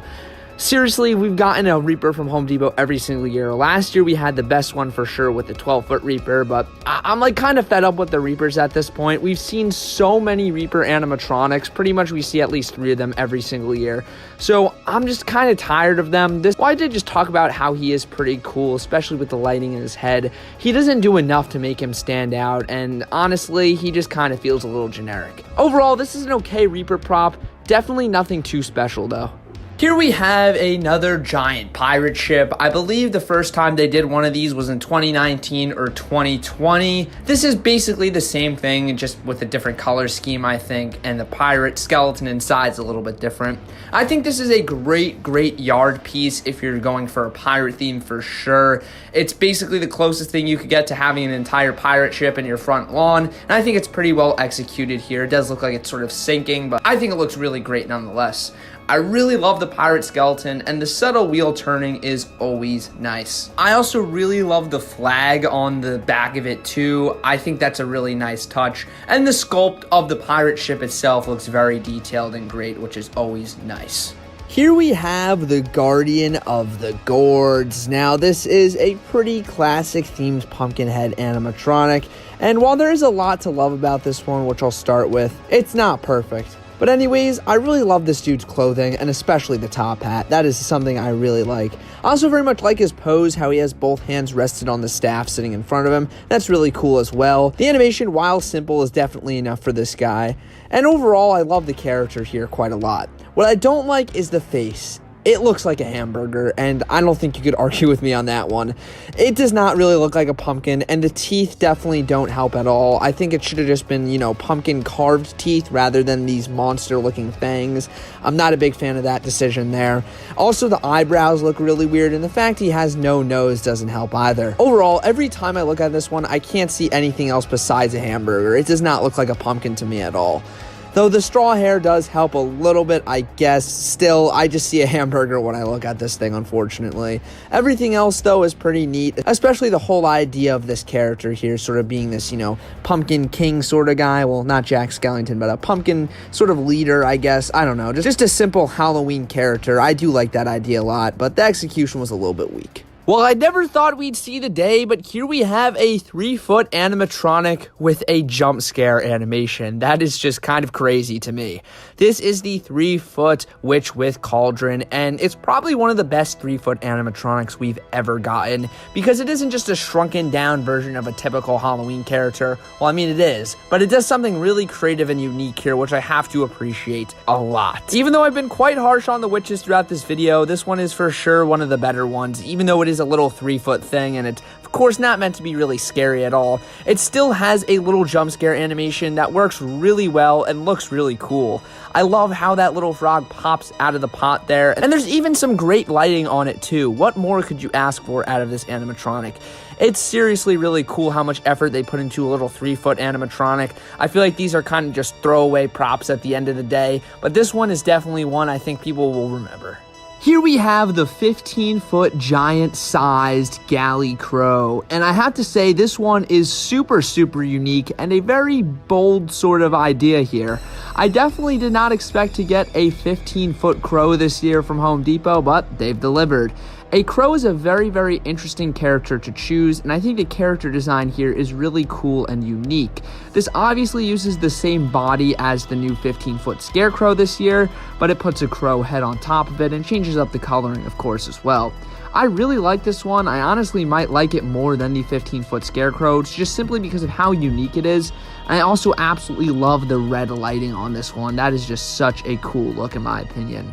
I really love the face on this one too. It almost has that kind of trypophobia look to it, where he has all these tiny little holes in his head, which will definitely unsettle a lot of people. Overall, I do think this one is pretty great actually, and for a 15-foot tall prop, this was definitely a really unique and really cool character Home Depot chose here. Here we have an absolutely crazy one, and I'm sure the storage box for this thing is probably going to take up the size of a room, but this is the animated hearse, and I think it looks incredible. They've definitely done hearses in the past, just like this one, but this seems to be the fully realized version with an incredible sculpt, lighting, and of course the animated skeleton sitting in the carriage there. That is absolutely awesome. The skeleton pony or horse is unfortunately sold separately, but I guess it's kind of understandable considering how enormous this thing already is and what you're getting. I feel like it's a little bit incomplete without that horse, so I'd recommend getting that as well if you get this thing. Other than that, once again, the hearse itself just looks incredible. There's so much detail packed in there, and I love the fact that you have this nice little animated skeleton sitting in the front. That is so cool. Of course, you could put anything you want in the back of there as long as it fits. I'm guessing most people will just use a posable skeleton in the back, which is fine. But it doesn't make too much sense because a posable skeleton is pulling a dead posable skeleton. But aren't they both dead? I don't know. I don't really get it, but I think it's cool regardless. This thing looks awesome. This is the Digi-Eyes Nightshade Witch, and yeah, this is basically Lethal Lily, but way worse. Unfortunately, another servoed out witch animatronic is really not what we needed. I feel like the Digi-Eyes really take a lot away from the lifelikeness that really Lethal Lily had compared to this one. I think I would have liked this one better than Lethal Lily if it did have the physical eyes rather than the digital ones, just because it has a much more darker and creepy theme going on. But at the end of the day, this thing is just not as good as Lethal Lily, and I think most people will agree with me there. Once again, I really do like this sort of darker aesthetic it's going for. That's definitely really cool and appreciated.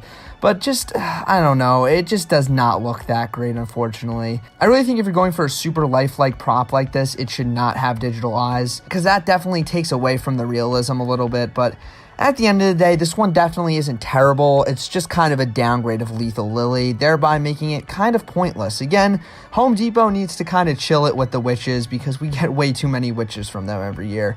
It's seriously starting to become like Spirit Halloween with the clowns. Here we have the evil queen from Snow White, yet another 2D animated Disney movie, animatronic, which I'm happy about, and I think that's pretty cool. This one is definitely not at the level of the Maleficent animatronic, though, not by a long shot, but this is definitely the best evil queen from Snow White we've seen so far. I believe there's been 2 previous animatronic iterations of this character, and none of them have reached this much detail that this one features, so you have to appreciate that, but there are some pretty glaring issues here. But I'll talk about what I love. Of course, that glowing apple with the skull on it, that is just great. I'm really happy that lights up, and it just looks so cool. I also like the basket of apples she holds as well. That's definitely a nice touch for sure, and a nice nod to the animated film. I'm also a big fan of her clothing and stuff. While it is very simple, I do like how it's not just a black robe. You do have that purple in there. I'm not sure if that was in the movie, but it still looks pretty good regardless. The animation is also pretty neat. It's nice that she has mouth movement and she moves from side to side as well. My problem here is absolutely the eyes. They look so derpy. Come on, they do not look good at all. You have to admit that. I think if the pupils were moved in a little bit more on each eye, it'll look like she's looking straight at you instead of looking off in two directions. And also, I'm not a big fan of the lighting either, but that's something you could always unplug, so it's not really worth complaining about. Yeah, the eyes just really don't do it for me on this one. I think a lot of people agree that it just looks really derpy. But other than that, this is a pretty great animatronic for sure.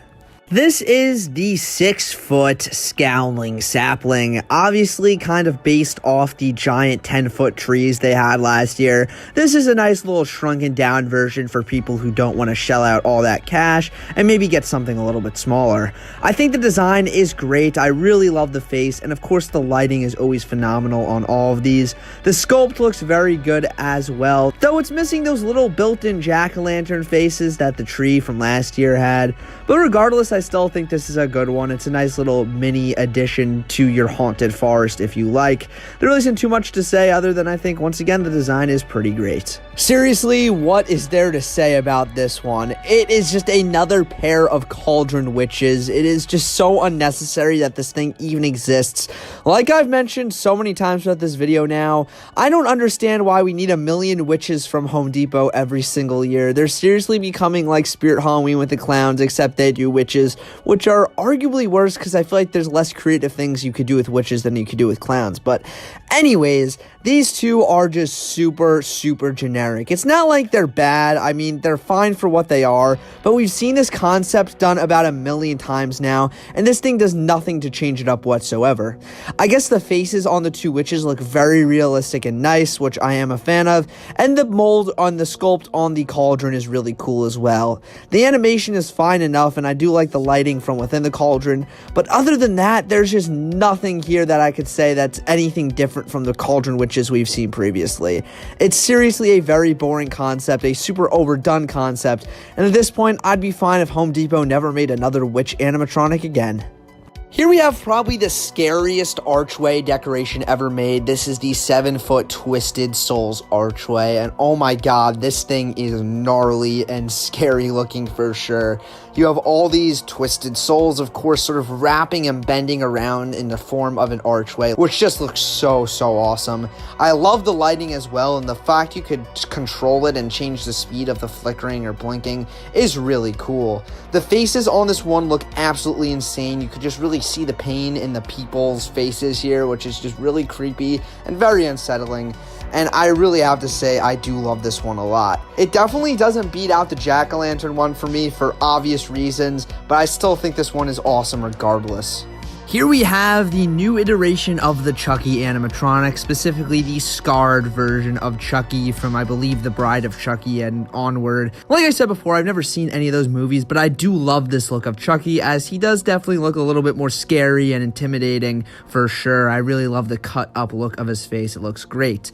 Though this guy is a little bit of a downgrade from the last year's Chucky animatronic, in my opinion, because he no longer features that smile mechanism that I really loved in the first iteration of him. I love that little creepy little smile the animatronic did, but this guy does not do that, unfortunately. Only one of his eyes blink, which obviously makes sense since one of his eyes has the eyelid cut off, so he can't. But still, I feel like you're getting a little bit less here than you did on the other one. The other one just had a lot more movement and, of course, had that smile feature, as I said before. But I think the look of this one is really great, and once again, they absolutely killed it with the accuracy to the movie here for sure. Well, this is definitely the best giant spider prop we've ever gotten, hands down. There's no competition. There's no competition. This is the giant-sized arachnophobia spider, and goddamn, this is a great one for sure. This thing looks absolutely massive, and the lighting and look and sculpt of it is genuinely beautiful. I cannot stress that enough. This is just a majestic and very scary-looking prop for sure. Of course, the only thing that could improve this one would be some animation, but it's really not that necessary. I think everything else here, just its enormous size and fantastic lighting and look is more than enough to carry this thing. I think the glowing body is just awesome looking. It looks so cool. The lights on it are phenomenal, and I also love that mean looking spider face with all those eyes. The legs as well are really cool looking, and I love how the front two are posed raised up a little bit as if he's about to strike. That is just so awesome. Once again, without a doubt, this is hands down the best giant spider that any company has ever made, ever, in my opinion. This one is just so awesome looking, and I cannot wait to see this thing in person. Well, everybody, that is it for Home Depot's Halloween 2025 animatronic lineup. And this is without a doubt their worst year within this decade so far, but that basically means nothing because every single year they've dropped an absolutely mind-bogglingly good lineup on us. This one is just kind of not as great as the other ones, but it still is great regardless. Definitely better than what I've been seeing from Spirit Halloween so far, that is for sure. Overall, I'm just kind of in the middle of the road on this one. There's really nothing that wows me like previous years. There's really no THD 3000 of this year. Or 12-foot Reaper. I mean, this year's lineup, while it's very unique and very creative, is kind of just missing those wow factor animatronics we're used to from Home Depot. But that's alright, because overall, it's an overwhelmingly good lineup. Please be sure to like and subscribe and let me know which one of these animatronics is your favorites in the comments below. And with that, everybody, remember this one simple thing. Nobody outpixelates the pumpkin.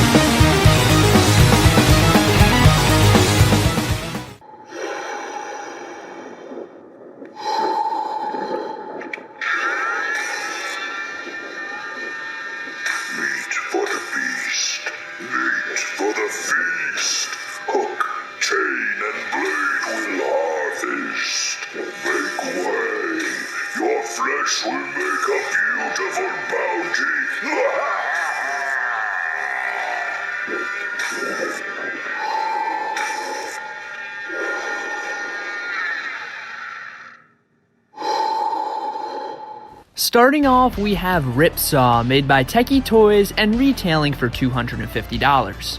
Now, this is a very interesting animatronic in my opinion because it is from the very underrepresented genre of animatronics, the serial killer genre. Last year at HalloweenCostumes.com we got Buzzsaw, which I think Buzzsaw is better than this guy personally, but I don't think this one is bad. I think it's just very interesting how they decided to go about this guy, just the design and animation. It's just a little strange. I do like the huge buzzsaw he has that it actually spins too, of course. That's really awesome. It looks pretty cool.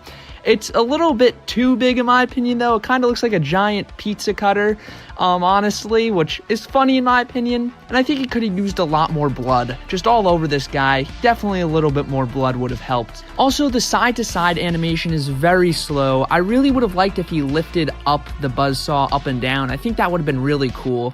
And the audio, the voice is a little bit too deep for me. I think if they went with a bit of a more energetic, like this guy's gonna rush you with this thing sort of kind of voice, I think that would have fit him a little bit better. But I do really like the design, especially that gas mask with the light up eyes, really cool. And I do like how there is a light on the buzzsaw as well.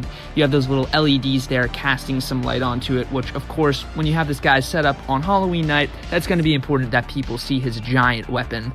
I really do like this guy though. Not my favorite. I definitely think Buzzsaw from last year was just a more creative and honestly more scary version of this guy. But this guy is still pretty cool in his own right. And it is so cool to have Techie Toys working for HalloweenCostumes.com. Before we get into the next animatronic, this is just a quick reminder to use the link in the description below to get 15% off HalloweenCostumes.com, and you'll also be helping out the channel at the same time. You can get anything you want in this video today for 15% off, and you'll also be helping out me, so it's a win-win situation.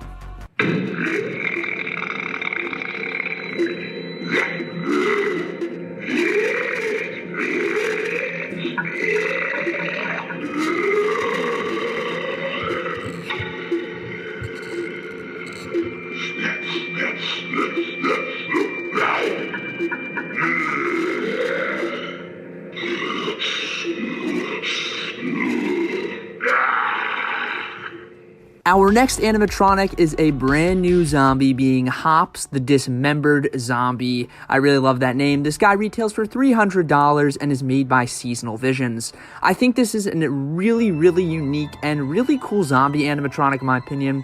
While the design of the zombie himself is pretty generic, classic shambling zombie with a suit and tie, I think the whole concept of him missing an arm and a leg and how he balances on one foot is just really cool and really smart in my opinion.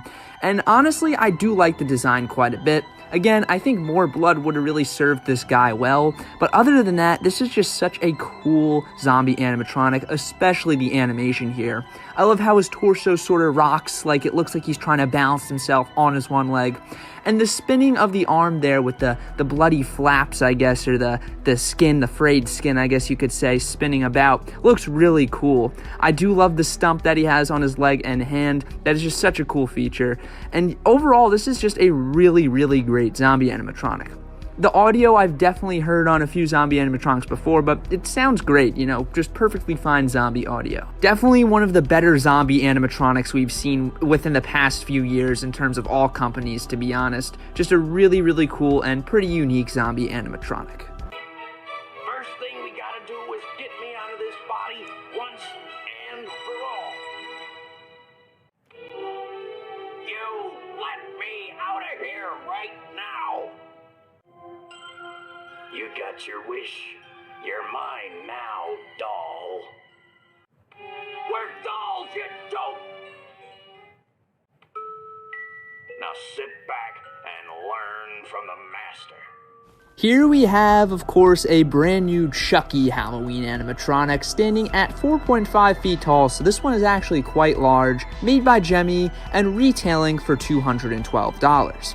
Now, of course, we basically got the definitive Chucky animatronic last year at Home Depot, so I really don't see a point in trying to follow that up, but in all honesty, this is not a terrible looking Chucky animatronic.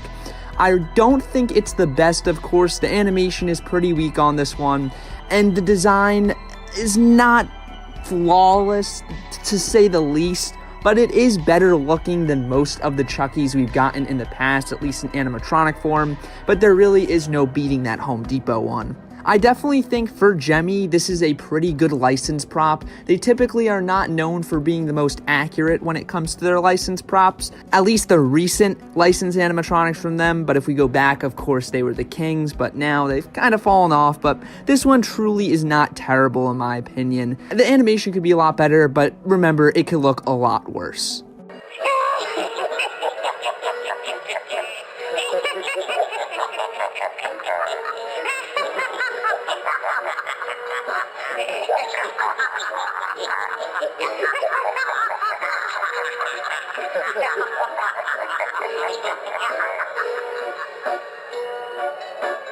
Here we have the 3 stacked acrobatic animatronic clowns, designed by Brick Thunder, a fellow Halloween YouTuber, and retailing for $340.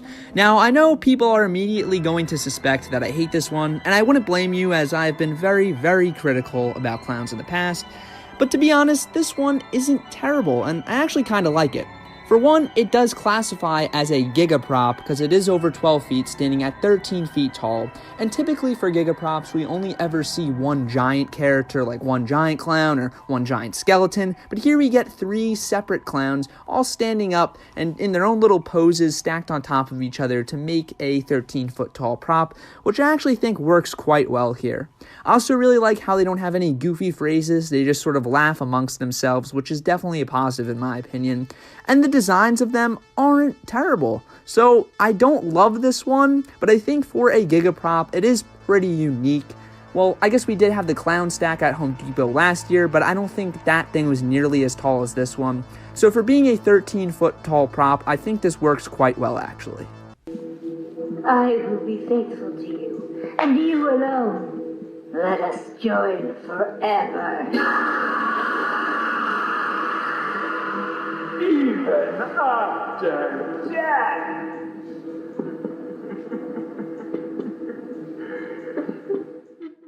The next animatronic is another super unique one, being Mary the Unhappily Ever After, made by Techie Toys and retailing for $195. So this is our first sub $200 prop, and I have to say, this is a great one. Definitely one of the absolute best bride animatronics we have seen in quite a while. I really love the design of this one. I think it's very creepy, and honestly, for the first time in a while, I think the light up eyes on this one actually add a lot to it. I love how they're all bloodshot, the whites of her eyes. It makes it really creepy looking. And I absolutely love the black light effect as she does the jump scare. That's really cool that they put a UV light on this animatronic. It just makes the whole thing glow like a ghost, and I absolutely love that effect. I also really like the face sculpt here. It's very realistic and just very scary looking. And I think the hands are really cool as well with those really sharp fingernails.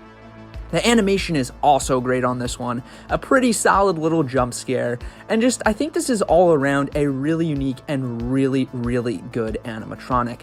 Definitely one of my favorites from HalloweenCostumes.com thus far. Even the audio on this one is really solid. Just an all-around great animatronic. I've been roaming these desolate lands for 1,000 years. I'll consume whoever is foolish enough to get in my way.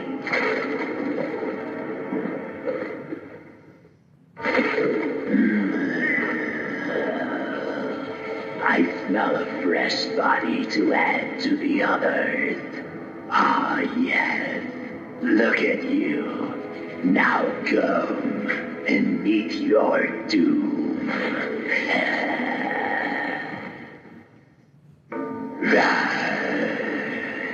Give your respects to the dead.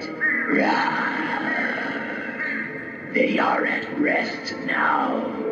You can see for yourself as I bury you next to them. Our next animatronic is Tony Tombstone, the Graveyard Caretaker, made by Seasonal Visions and retailing for $350. Now, I think this is just a super unique and very creative giant skeleton monster animatronic.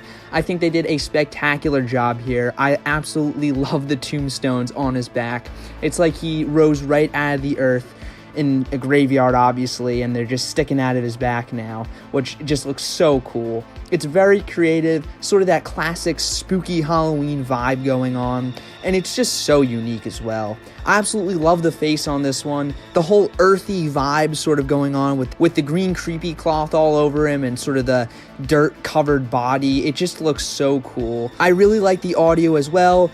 And unfortunately for his long demo video, his mouth animation isn't working, but as you could see in this small clip right here, he does indeed have mouth animation, which of course is great. He's a pretty standard Seasonal Visions animatronic. Like, we've seen stuff like this from them before, but this is just a brand new spin on the big skeleton reaper sort of thing, which works super well in my opinion.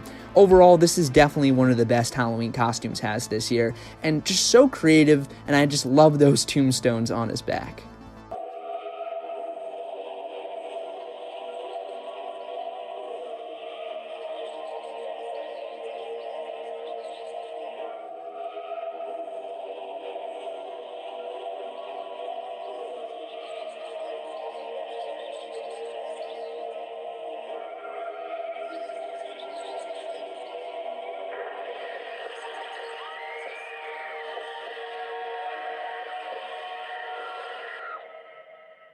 Here we have the Nun, officially licensed, made by Jemmy, and retailing for only $145. So I think for an $150 prop, this isn't that bad. Obviously, it is not that great looking, and the animation is just kind of goofy. But for a Nun animatronic, this is definitely one of the best we've seen. They really haven't done much with the Nun from the Conjuring universe in terms of Halloween animatronics. I think we had one from Morbid Enterprises years ago, and that one looked way worse than this. So I can't complain too much. I haven't seen any of the Conjuring movies. I'm not really all that into that franchise, nor have I seen any of the Nun movies, so I really can't speak much about this prop, but I don't think it is the best looking. I mean, for a Jemmy prop, it's not terrible. Just the animation could have been a little bit better, I guess, but I don't really know what they would have done otherwise. Overall, this is probably my least favorite we've seen so far, but it's not terrible.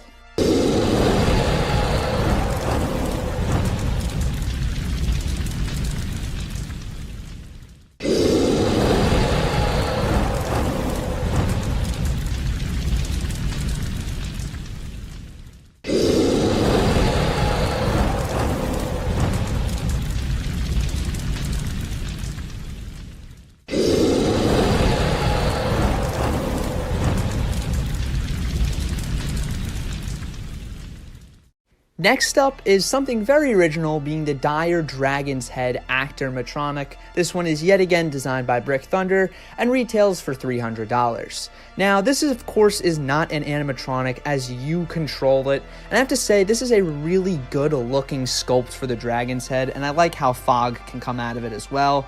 It's definitely interesting doing something like this. It's definitely made more for haunted houses rather than just, a yard decoration. So this is something that I guess will probably be purchased more so by people who run haunted houses or professional haunted house attractions. So I think it's an interesting concept. I think it would have been cool if the dragon could sort of lunge out at people, like you could push forward and the dragon head will like shoot out almost. But other than that, I have to say, it's an interesting concept, and we'll see where this goes in the future. I guess Actor-Matronics, or whatever they want to call them. It's a pretty cool name. And I'm looking forward to seeing if they do anything else with this, like maybe do another sort of monster head or something like that.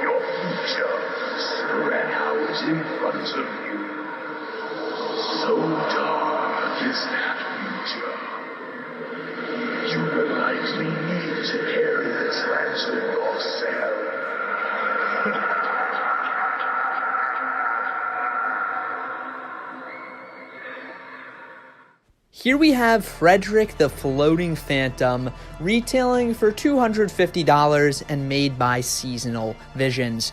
Now, in all honesty, I think this is a really, really great ghost animatronic. We don't see too many ghost animatronics anymore, so when we get a good one, it's really nice to see. And this one is just cool in my opinion. I really love the animation. I love how he has that arm swaying. It looks very fluid and realistic. And the face sculpt on this one is really creepy looking. It reminds me of the MTV Scream TV show mask a little bit, just more realistic, I guess. And I just think this is a really, really cool ghost. I like the lantern as well. That's a nice touch, add a little bit of light to him. And I think the phrases are cool too. I can't really understand what he's saying in the demo video, but it sounds spooky enough for me, so I'm fine with that. Other than that, there isn't too much to say about him. He is a pretty standard phantom ghost, just with a really, really cool looking face. I feel like they easily could have turned this into another hooded phantom with just two glowing eyes, but they did the right thing by giving him a really spooky looking ghost face.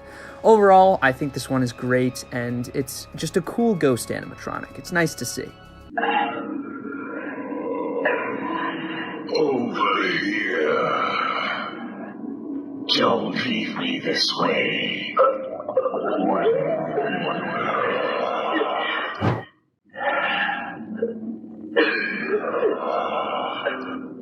I'm looking for my soul.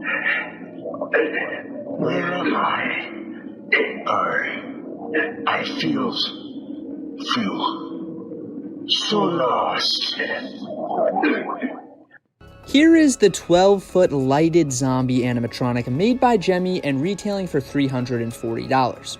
Now this, of course, is a reskin of the Mummy, the 12-foot Mummy we saw at Lowe's a few years back. They kind of been reskinning this thing over and over again, but to be honest, I think this is one of the better iterations of it. I like the phrases on it. It's pretty cool to have a 12-foot character with phrases. The side-to-side animation is nice. I really like the lights on it, And the cloth they chose too this time around, a much darker, dirtier looking cloth to put all over him, I think it actually looks really cool. Overall, I don't have too much to say about this guy because he's been around for a few years now, basically, so it's a decent 12-foot character.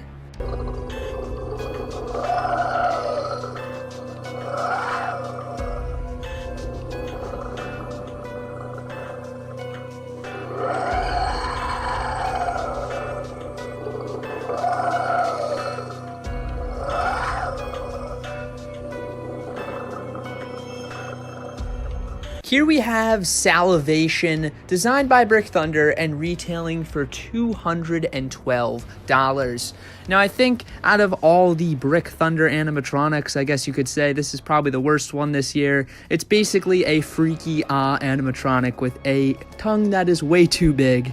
I don't despise this one though. I don't think it's that bad. I think it could have been better. It definitely could have been better. The tongue is not the best looking, not the most realistic or gross looking thing in the world, and that's kind of the main draw of this character. But I do really like the sort of shaking effect it has. That actually looks really gross and pretty realistic. Definitely does add that layer of realism. The tongue design, I guess, is missing. And I do like the face on this guy too. It's sort of a ghoul demon type thing.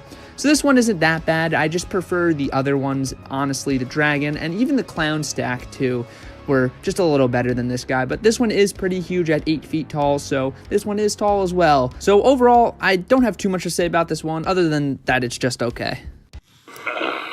More furnishings for my cave. Your soft little bodies will make a good bed for me to rest upon. And a handy snack if I get hungry. You best start running. I like a good chase to work up my appetite.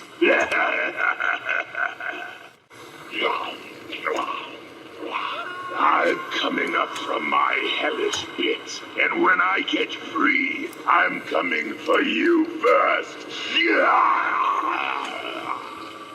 Our next one, in all honesty, has been a long time coming. This is Galthax, the Underworld Demon, retailing for $300 and made by Seasonal Visions. Now, the reason I said this one's a long time coming is because it's a reskin of the Underworld Clown all the way back from Moore's costumes in 2020, and people have been begging for that thing to be reskinned ever since it came out, and they finally done it, and I think this one surpasses the original Clown in my opinion. Even though I am a big fan of the Underworld Clown, I think this demon version is just so much better and way scarier looking. I am getting this one. It should be on the channel within a couple weeks, honestly. They are shipping it out to me really early, which is nice, and I cannot wait to get my hands on this guy. He is absolutely awesome. I love the design of the Underworld monsters, I guess we'll call them now, since the Underworld Clown's called the Underworld Clown. This guy's called the Underworld Demon, so clearly they have sort of a naming thing going on with this. I believe he does borrow some of the same phrases as the Underworld Clown, but in all honesty, that's fine with me because the Underworld Clown had some pretty badass phrases, and them being transferred to this guy is just pretty cool. I love the lighting on this one as well. The lighting in the ribcage area as well as the eyes look super cool. And of course, the animation is just fantastic. That slow swaying from side to side and that awesome mouth movement. So cool. This is definitely my favorite HalloweenCostumes.com has given us this year so far, but remember, after we look at all the animatronics today, there are still so much more to come from them, so remember, this guy probably won't be my favorite for long, but he definitely is just an awesome one, and I cannot wait to get him.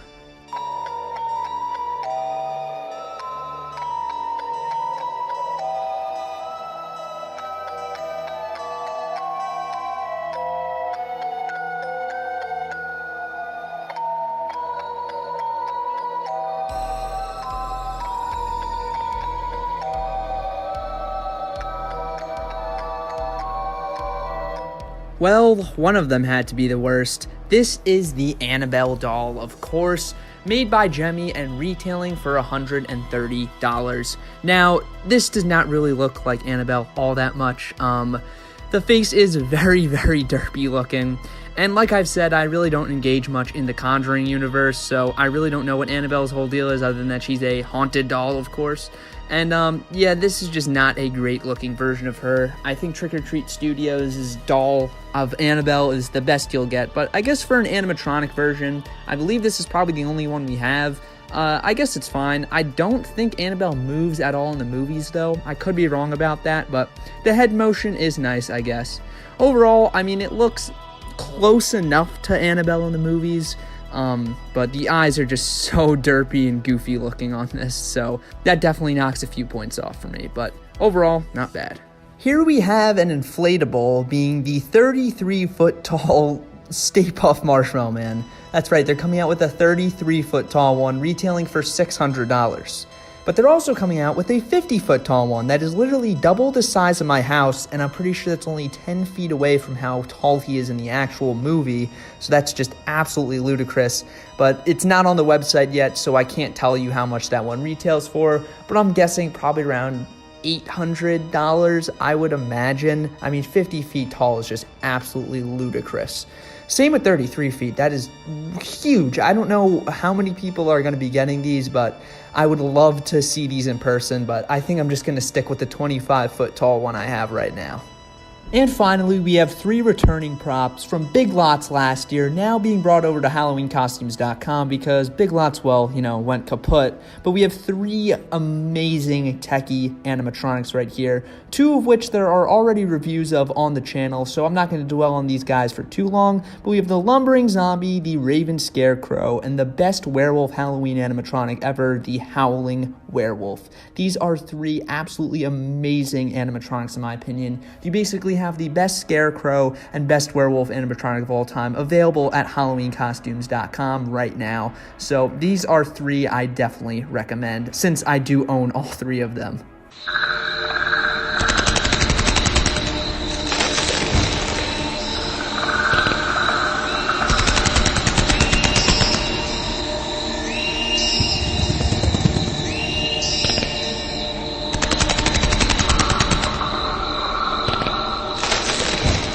Starting off strong with the best Halloween animatronic of 2025, period, we have the 11-foot tall Moth Man made by Seasonal Visions International and retailing for $500. My favorite cryptid has finally been made into a Halloween animatronic. After years of me wanting this, I am so happy the wait is over, and they did a perfect job bringing this creature to life. I am absolutely in love with this thing. The design is near flawless. I absolutely love the face and those huge glowing eyes. The stature of it being a gigaprop is beyond awesome, and I could not be happier about that fact. I love the animation as well, the head turning, the arms moving, and of course the gigantic wings flapping are so cool. Seriously, everything about this one is perfect, and I cannot wait to have him. This might be my new favorite gigaprop of all time, and I am just so happy and relieved that a Halloween company finally stepped up and made a Mothman animatronic. It has been a long time coming, and I am very happy with what they delivered on. This time of year sure has the best colors. The orange pumpkins, the bright glowing moon, the dark shadowy corners, the blood on my brush. Oh, I mean paint. The paint on my brush. This here is Arty the Clown, retailing for $330 and standing at a height of 7 feet tall. Now, he is a very goofy, silly clown, and if you're familiar with my channel, you know I do not like goofy, silly clowns, but this one is just so unique in what it does and its whole design and whole concept that I can't help but actually like it quite a bit. I think the whole theme with him being a painter really works well, especially when considering that the paint is not exactly paint. I really love the face on this one, and I even love how he has a cap on that's just really unique and really funny to me. And I think the paint can with the blood pouring out of it with the LEDs looks really awesome. I think the red and blue color scheme really works well too. And this guy has quite a bit of animation and movement to him, which I find to be pretty impressive. The only problem I have here is not the phrases themselves, even though they are very silly, but it's actually the music that plays in the background. Now, this is a very big nitpick, but still, I don't think it should have been this sort of like happy, like kids music almost. It's not even like really circus music. It's just kind of this like silly, upbeat sort of soundtrack, which doesn't really work well and kind of takes away from the, spooky vibe that this prop could have had. So I don't know. If anything, I think it should have just been circus music, but it is kind of strange the music they chose. Overall, though, I think Arty the Clown is actually a really great one, and, for being a standard Seasonal Visions clown, I'm really happy with how unique they got with this concept here. It looks really great, and it's super, super original. Where did everybody go? They're all gone. And you're next!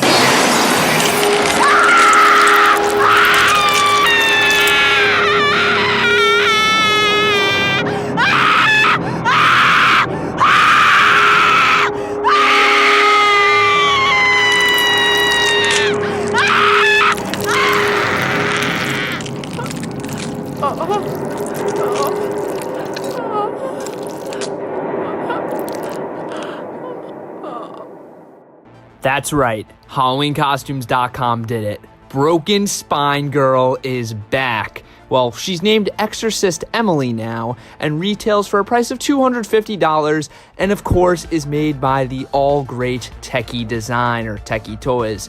I am absolutely thrilled for this one. This is by far one of my favorite Techie Toys props ever made, and I've been wanting this thing to come back for years, and over a decade later, she finally is. It is unreal to think that we have this animatronic back, and I'm sure the quality has been improved tenfold. And everything else besides the mechanical quality of this animatronic is pretty much exactly the same, and it could not be any better. I seriously love everything about this one, and have loved everything about this one since she first came out. The animation jump scare is fantastic and so clever. I love how she breaks her spine all the way back to scream in your face. And I absolutely love how that freaky looking face looks so much. The audio is also phenomenal and very scary. And this whole prop is genuinely one of the scariest animatronics ever made, in my opinion. And once again, I am just so thrilled she's back. And all thanks to HalloweenCostumes.com. Even if this was the only rare techie animatronic they brought back, because there is a lot more this year, I would have still been thrilled, but they did not stop there, which is absolutely awesome. So we'll be taking a look at all that stuff in a little bit. But anyways, for Broken Spine Girl, or now as she's named Exorcist Emily, I could not be happier.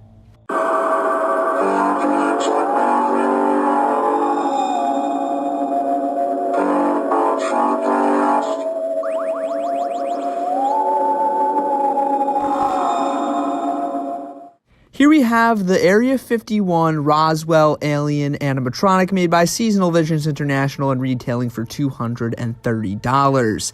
This is for sure as classic as you could get with an alien, and I am all here for it. It's kind of shocking to think that this is probably one of our first just straight up green skin, big eyes alien animatronic that we have pretty much ever seen. I don't know why this hasn't been done before, but I'm happy we finally have something like it because I think it looks pretty great. I am a pretty big fan of this one for sure. I love the design. It is all plastic, fully sculpted body, so I think that is just absolutely great. So you're getting some pristine quality here. While the animation is pretty simple, his arms are posable, which is also great. And I just really love that super, super classic alien face with those big glowing green eyes. Absolutely awesome. He is only 4.5 feet tall though. I definitely would have liked it if it was a little bit taller, but I do kind of like the miniature size. Definitely you could get a whole bunch of these and have an alien invasion in your front yard. I think that would be a great Halloween display to do with these guys. Once again, it is just so cool. We finally have the classic alien look in animatronic form. And I just can't believe this hasn't been done before, but I'm happy once again we finally do have it.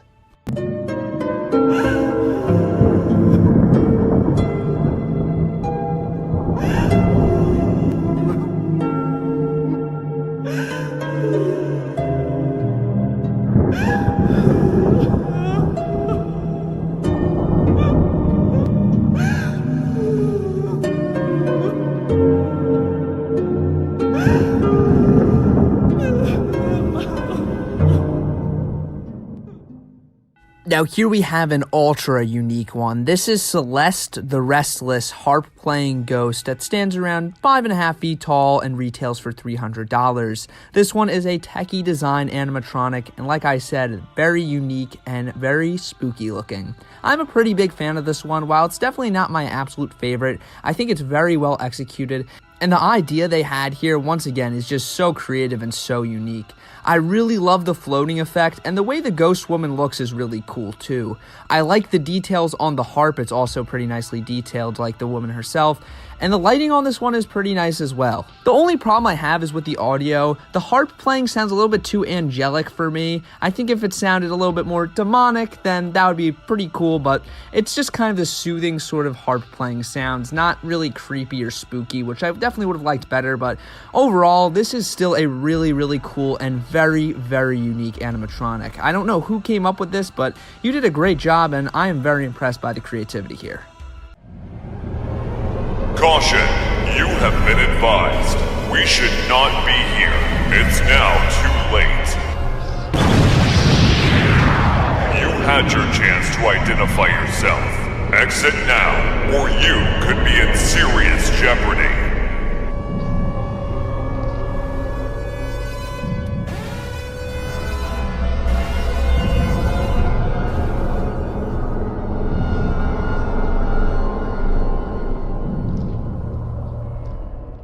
This guy kind of looks familiar. This is the 6.25 foot tall alien cleanup crew animatronic made by Techie Design and retailing for $300. Now, of course, this is a pretty subtle redesign of the Exterminator, which is also, of course, made by Techie Toys, but he's been given some new clothes and a new voice. And I think it looks great. I actually really like the new clothes a lot. I think that yellow works way better than the green did. And besides that, everything else a part of this guy's look is the same, and I've absolutely loved that original Exterminator animatronic for years now, and I'm really happy to see that he's been given this little overhaul, which looks really, really cool. I really love how this one looks. But I don't like how it sounds. Unfortunately, the phrases here are a pretty big downgrade from that original Exterminator prop. I really love the phrases on the original one. I kind of wish they just carried them over here. And I think the new voice is just a little robotic sounding and just kind of lacks the sort of emotion and, intensity that the original one had. But overall, this is still a great prop. It's really hard to go wrong. I really don't think you could do anything to make me not love this character. And I think overall, this guy is definitely a bit of an upgrade compared to the original for sure. This one has certainly been a long time coming. Here we have Lock, Shock, and Barrel from Nightmare Before Christmas. These three retail for $300, and of course I can't play it, but they do sing Kidnap the Santa Claus.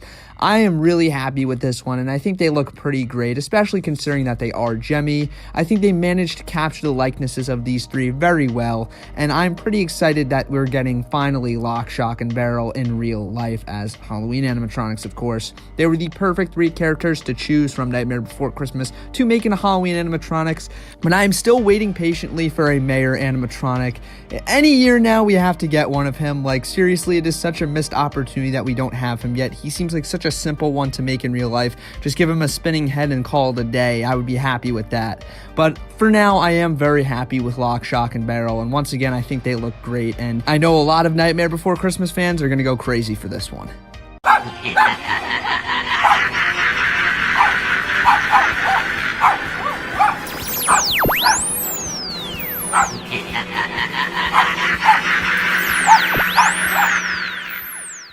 Okay, now here we have one I am absolutely thrilled for. This is, of course, a brand new Killer Clowns from Outer Space animatronic, being my favorite clown from the movie, Spiky. This prop retails for $400, stands at around 6 feet tall, and is made by Techie Design. Now, I am just absolutely ecstatic that we are getting more Killer Clowns from Outer Space animatronics. We've obviously had 2 at Spirit Halloween in the past, and now we are getting even more, and that is definitely a good thing considering how much I love love this silly little movie.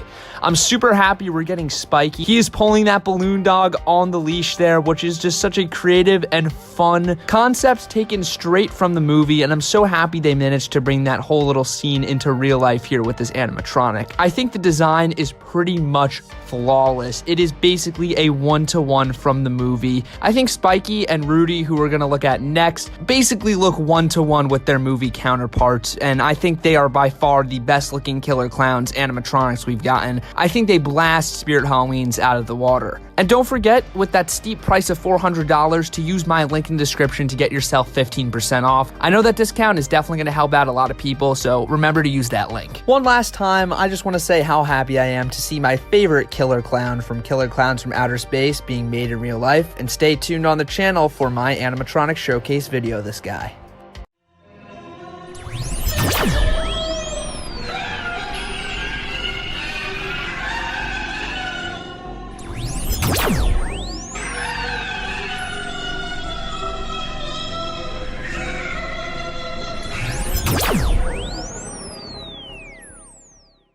Here is our next Killer Clowns from Outer Space rep, being Rudy. Once again made by Techie Design and retailing for $400, and he stands about 5.5 feet tall. And like Spiky, he's been made perfectly into real life, looking identical to how he does in the film.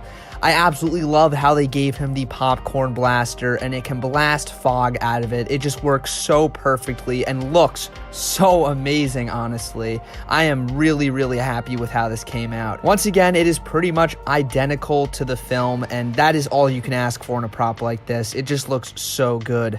The animation is pretty simple, just being a side to side, but that's all it really needs to do, as it's going to be blasting fog into everyone standing in front of it. There's really not much more to say that I didn't say about Spiky already. A lot of it applies to Rudy here. I just think he looks so great, and I'm just so happy to see more Killer Clowns from Outer Space stuff, especially when it's made to look this good.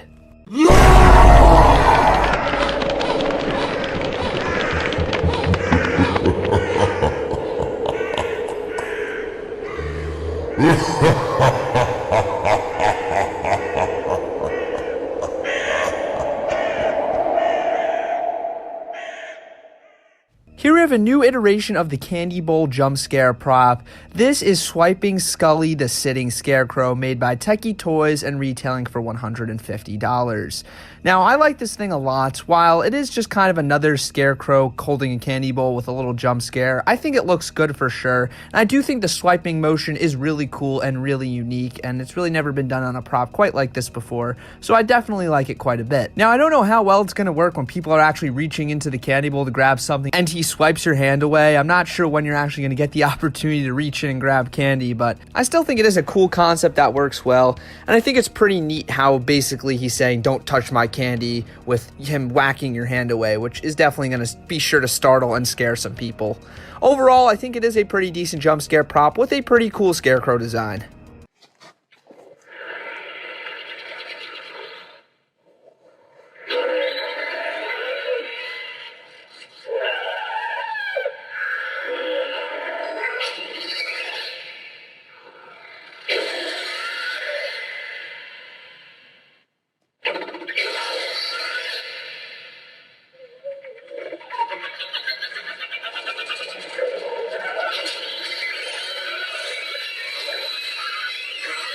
Here is the Stranger Things 8-foot-tall Demogorgon made by Jemmy and retailing for $600. Now, I'm pretty sure this one was sold out in Walmart like last year or 2 years ago, but nobody really talked about it because it was sold at Walmart. But now here we have it at HalloweenCostumes.com, and it looks like it's been improved a little bit. The detail seems like it's a lot better now, and I don't know, maybe it's not, maybe it's the same, but it just looks better overall. Anyways, I think this is a pretty crazy looking Demogorgon animatronic. I think it's a good one for sure. Even though all it does is turn from side to side, I definitely would have liked to see those mouth flaps move. I think it is really good, and you really can't beat the detail because it is all plastic, so you're getting some good detail packed in there. Overall, I have to say this one is definitely good, and if you buy it now, you're just in time for the Stranger Things series finale.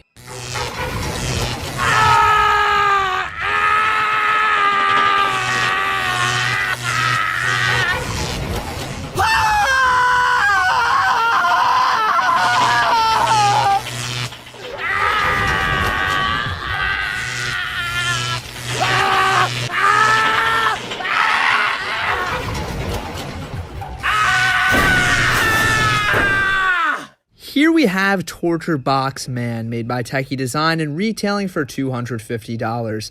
Obviously, this is basically a redesign of Torture Box Woman, just basically a simple gender swap, and I think it's pretty cool. I definitely love the original Torture Box Woman a lot more than the Torture Box Man. I think the clothing on that one looked better, and I like the face better on that one too, but it is still a fantastic prop all around, and I just really like how it looks. It's very bloody and very creepy, and very, very classic Techie toys here, I feel. When the Torture Box Woman came out at Party City a few years ago, it was absolutely my favorite animatronic, so I still like this guy a lot, don't get me wrong, but I definitely like the original Torture Box Woman better.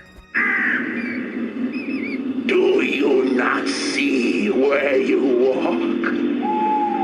These hallowed grounds are strewn with rotted corpses that lie in shallow graves, waiting to rise at night and haunt this place. I would watch where you walk.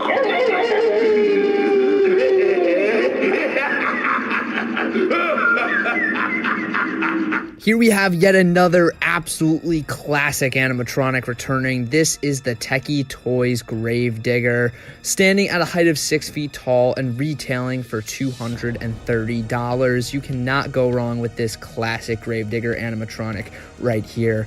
I think this one is pretty good for the most part. While it's definitely not my favorite Gravedigger animatronic of all time, I still think it's one of the best and very spooky and creepy for sure.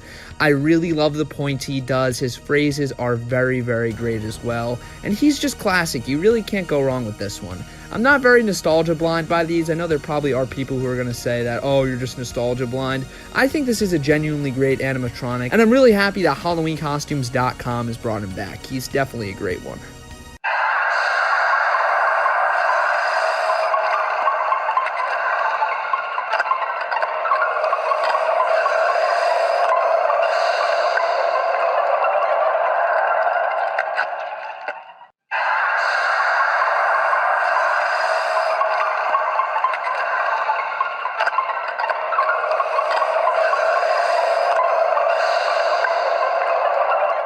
Here is Legs, the giant yard spider, made by Seasonal Visions and retailing for $250. Now, I mean, we've seen plenty of giant spider props before, but this one is just really fine, I guess. Not much to say that makes it really stand out from the other ones. I think it's good. The spider has a height of around 4.5 feet tall and is about 9 feet wide, so it's going to be pretty huge in person, and other than that, I like the audio, and I guess there really isn't that much to say. It's just a giant spider. We've seen a lot of these, but this one is pretty good. Troubled by the living? Is death a problem and not the solution? Unhappy with eternity? Having difficulty adjusting? Call Betelgeuse. We want to get rid of the people who have moved in here. Barbara and I worked very hard on this house. It's not stupid, Barbara. We're ghosts. Do you want to spend the next 125 years having breakfast with this woman? Moan louder. We're ghosts. Aren't you scared? You tell them that we are horrible, desperate, ghoulish creatures who will stop at nothing to get our house back. Here's a licensed one that really caught me off guard. This is Adam from Beetlejuice, made by Jemmy and sold for $350. Now, I was really shocked when I saw this one because I was not expecting more Beetlejuice animatronics besides Beetlejuice himself, but I sure am happy we have Adam in his scary transformation he does in the movie. And I think they did a really, really great job with the execution here. It looks one-to-one with the movie, and props to Jemmy for doing such a good job with this one. I especially love the eyeballs on the fingers and the fact the fingers actually move. That is just so clever and so awesome. That is definitely my favorite part of this guy. And of course, he says phrases right from the movie, so you cannot complain there. Overall, this is a really cool one, but Adam would not be complete without Barbara, so let's take a look at her. Well, why did you disappear when you stepped off the porch? Are we halfway to heaven? Are we halfway to hell? And how long is this going to last? Heaven, there wouldn't be dust on everything. This is so corny. Is this what we've been reduced to, sheets? I feel so stupid. What's the good of being a ghost if you can't frighten people away? Hey, maybe we should try that beetle guy. Adam, look.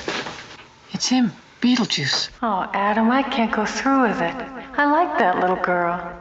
Here is Barbara, of course, also from Beetlejuice, once again made by Jemmy and retailing for $350. I pretty much have the same things to say about this one as I did Adam. They did a fantastic job taking her and her scary transformation and putting it into real life in this animatronic. It looks pretty fantastic. I really love how she holds the handbook for the recently deceased. That is such a great little detail. And I think the mouth and the face on this one just look absolutely gnarly, scary, and awesome. This is a must-have, and so is Adam for really any Beetlejuice fan, and I'm really, really happy. And I'm really, really happy that we have more Beetlejuice animatronics.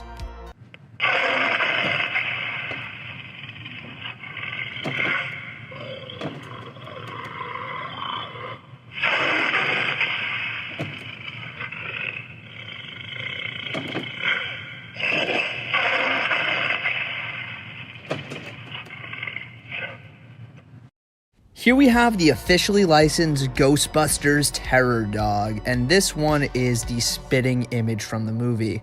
I believe this one is manufactured by Seasonal Visions International, and it will retail for $400. I think this is really cool. We did have a static variant at Spirit Halloween a couple years back, but now we have an animated one, and of course the animated one is a lot better because it adds some life to the character. The eyes light up as well, of course, and you even get those interchangeable horns so you could have it be one of the dogs in the movie or the other dog in the movie, which I think is really cool, and that's a very nice added detail that they threw in there. Overall, I'm a pretty big Ghostbusters fan, though I think there are better Ghostbusters animatronics, like Slimer, who is also on HalloweenCostumes.com, but this is still a really cool one, and I know a lot of Ghostbusters fans are going to love this thing.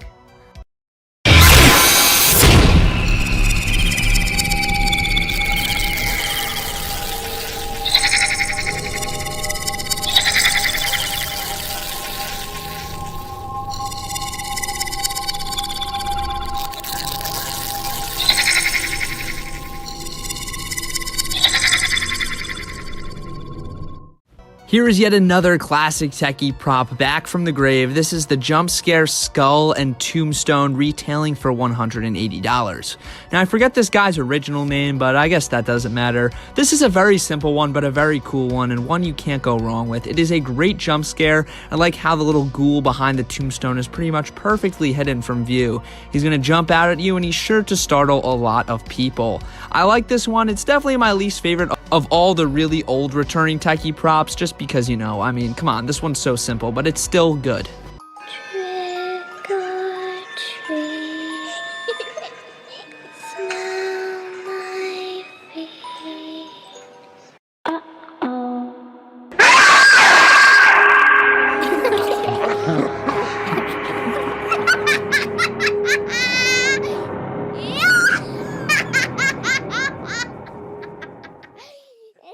Oh boy, that's right. Not only do we get Broken Spine Girl, we also got Peekaboo Penny back. This is another one that people have been begging for years, and Techie Design and HalloweenCostumes.com have finally delivered. She retails for only $200, and she is pretty much exactly the same as she was over a decade ago. I'm sure with improved mechanics, of course, Techie's been really good with that. And still, till this day, she holds up as one of the best jump scare animatronics of all time. I absolutely love that gnarled looking face she has. It is just so creepy. The phrase, the voice is fantastic, perfect, and just everything this one does is, again, just perfect. No doubt in my mind is she one of the best jump scare props of all time, like I already said, and I am so happy she's back. I see you.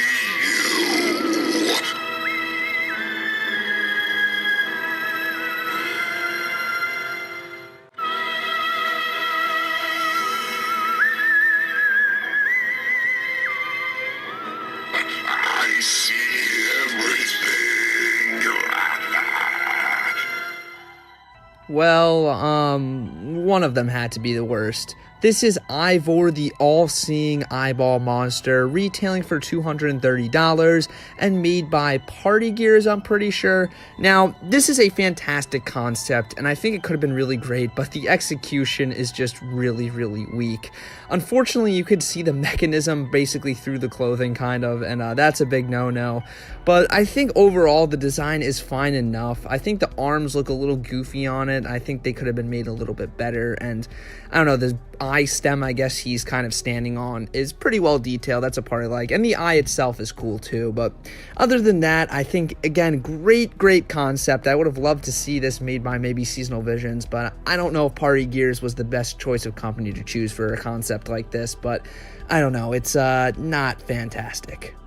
Throughout this whole video so far, we obviously covered all of the really old techie stuff that was returning, but there are two recent returning props as well, being the Swiping Scarecrow retailing for $150.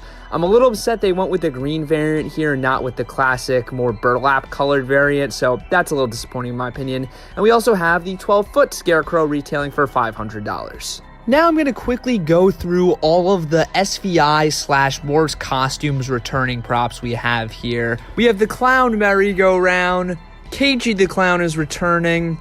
We have the Clown Ferris Wheel, which has always been a pretty cool one. We have the Clown Seesaw, which is also pretty great. We have the Clown on the Elephant Rocker. We have the Crouching Clown. We have the Tricycle Clown. And we have the doll rocking on the rubber duck. Overall, these are some pretty cool additions to the lineup. I mean, I'm pretty sure these have all been wholesale for a few years now. They're just being sold on HalloweenCostumes.com. Remember, you could use my link to pick up any of these for 15% off. Next up, we have a few returning Party City animatronics. Rest in peace, Party City.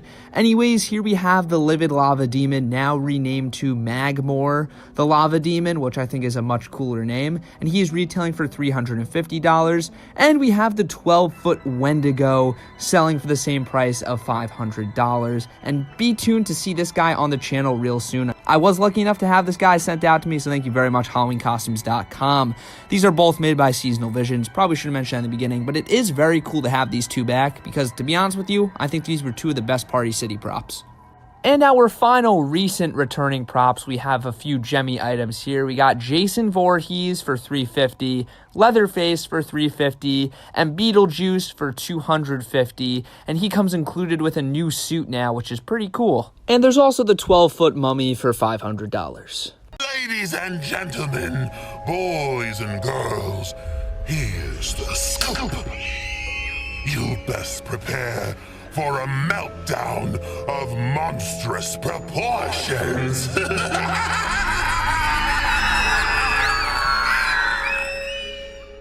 Here's our first animatronic, the I Scream Clown. And as far as clown animatronics go, this is easily the best we've gotten, probably within the past 3 years. I am absolutely in love with this thing. I think this is easily one of the scariest and most creepy clowns we've gotten in a long time for sure. And definitely one of the most creatively designed. Now, I am a huge fan of this one all around, and that is saying a lot considering he is, of course, a clown. And most of you guys know my opinion of most clown animatronics, but man, they did this guy so perfect. This is seriously a fantastic looking animatronic right here. I absolutely love the face here. That is easily the highlight. I think that's just incredible. I love how the ice cream cone that's on top of his head almost looks like a hat. I love how you have the ice cream dripping down his face, and it almost looks like it's causing some facial deformities, as if that ice cream is not just ice cream, but maybe some sort of acid as well. Really, really creepy.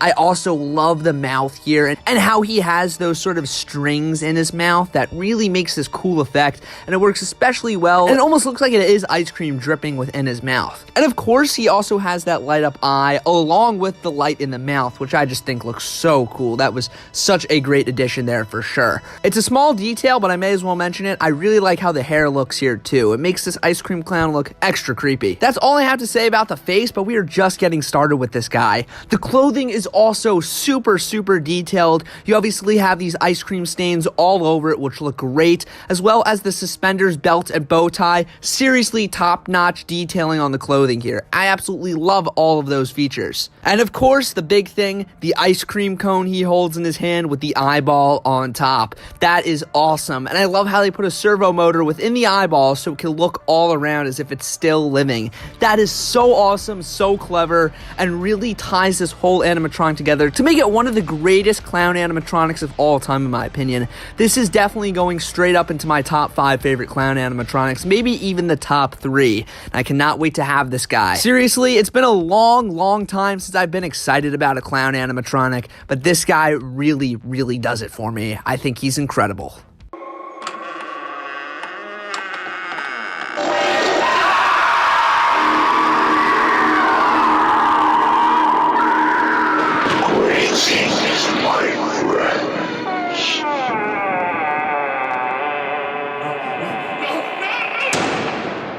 Now here we have one of the most unique Halloween decorations I've seen in a really long time. This is the 6.7 foot tall haunted mausoleum. Now it is very, very rare to see an animatronic quite like this, where it's not a character but rather a building. I don't really think we've seen anything like this before, at least if my memory serves to be correct. But you pretty much can buy a small little mausoleum to set up in your yard, and it comes fully activated with some lights, sounds, and of course that moving and opening door. That is really, really cool. While it's not like a full-blown building, it's really just kind of a facade of a building, I still think this is a really, really incredible Halloween decoration, and one I really never would have expected to get, and one that I'm excited to see in person. While it is pretty simple, once again, there's really nothing else like this on the market. Typically, if you wanted something like this before, you would just have to kind of make it yourself out of like boards of foam or something like that, or buy a real mausoleum. But now you have the option to get a fully animated and lit up mausoleum, which I think is just so cool. Especially if you set this up in a cemetery or against the side of your house, it really sells that effect. I'm sure it'll look really, really cool. I absolutely love the door opening animation. That's really cool, and I love how it reveals that hanging ghost inside. The lighting looks great as well. I love the lights on the eyes on top of the mausoleum, as well as the lights inside, of course, are necessary if you want to see what's inside, so that's nice that they're there, and I do like how they flash. I'm also a huge fan of the audio here. It's really scary sounding, and I also think this is going to be a great animatronic for customization. I'm pretty sure it won't be too hard to take out that hanging ghost inside. You probably don't even have to set it up with it inside. I'm sure you could probably just put another hanging decoration in there or something else that you want. Really stick anything you want in there, that as long as it's small enough.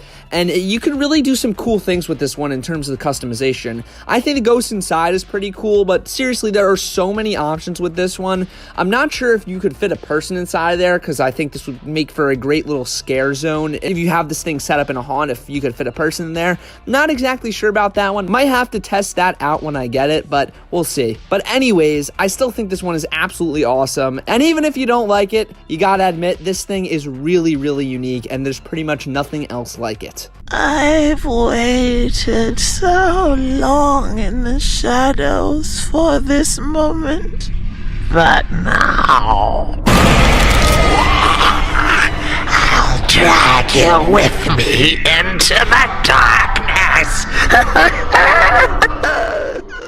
This is a scary one for sure. Here we have the 5.9 foot tall lurching woman, and oh my god, this looks like one awesome jump scare.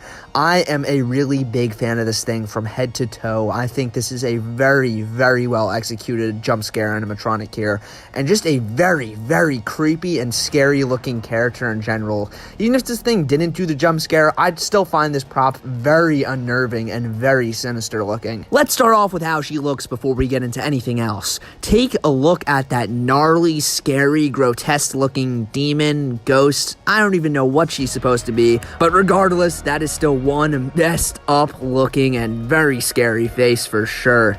I think what really, really works well here is the mouth. I mean, the teeth just growing anywhere along her bottom jaw is so nasty and so scary looking. I also just love the upper lip area, how it's all mutilated looking, especially that nose, really gross. And just everything else here is pretty much just techie at their best when they're really going for something scary. I think they nailed the face perfectly here. So scary looking. I also really don't mind the puppet jaw movement either. Typically, I'm not the biggest fan of when they do that, but it works fine here, and I think it would look worse if it was latex or some other sort of jaw movement. I think it really works well here. So other than her face, her design is pretty much just a white sheet, but I do like how there is some like dirty detailing on her clothing that really helps as well. That looks cool. I really don't think she needed to be any more detailed, to be honest. This is just supposed to be a really scary, ghostly looking figure, so I think the white clothing looks fine. Now let's talk about that jump scare. Oh man, this is awesome.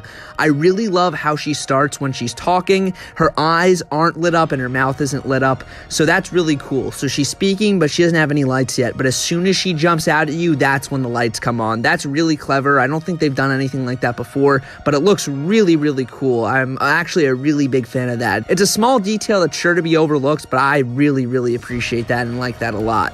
I also think the jump scare here is going to be wicked fast and scary in person. I'm really excited to test this thing out. This really looks like a scary jump scare.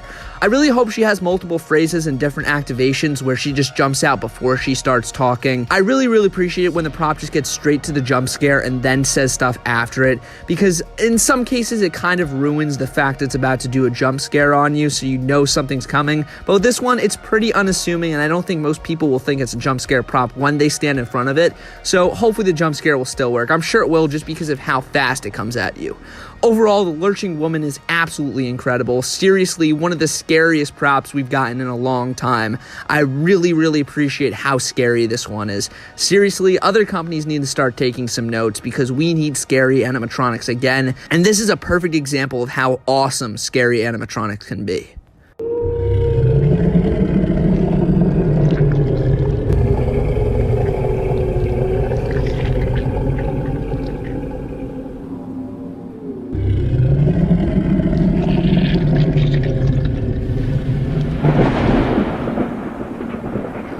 Here we have groundbreaking Jack. Of course, a groundbreaking jack-o'-lantern pumpkin monster. And a lot of people are probably going to expect me to love this one because it is, of course, a pumpkin jack-o'-lantern creature.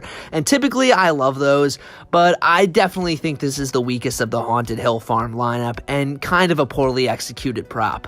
The great thing about this one, though, right off the bat, is that it's 7.3 feet wide, so the videos definitely don't do it justice, but this thing is going to be enormous in person. It might not be the tallest, but 7 feet wide is going to be crazy. This thing will surely be huge. Anyways, as to why I don't think this is that great, I feel like the execution was just so weak on this one. The concept is definitely there, but just the way this guy ended up looking is definitely where the faults of this guy lie.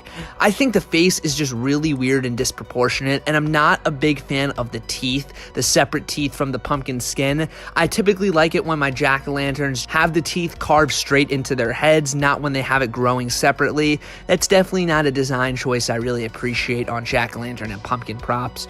I'm also not a big fan of how they kind of made it look like a skull. The nose is just kind of grown in there instead of being carved with a light within it, which is kind of upsetting. But I do love the strings in his mouth, same as the ice cream clown from before. He has those strings in his mouth, which I think are really cool. I'm very happy this guy includes that as well. It definitely helps do some justice for the prop for me, and having the light in the mouth works as well. You know, in all honesty, the face is really not the best, but it's not terrible either. What is kind of terrible, I guess, about this guy is just his sort of design and creepy cloth, and not really clothing but fabric he has on him.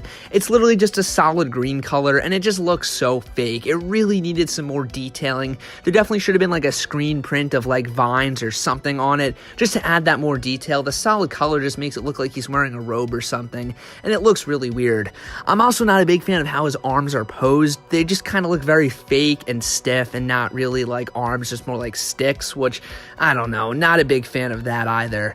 The animation, though, is okay. I love the mouth movement here, and I do like how he moves forward as well. I think it would have been cool if this guy had sort of a pop-out jump scare motion, but I don't know how easy that would have been to pull off considering it is going to be so big. So I think the animation, just for being the slow sort of movement, it's fine. It really is fine.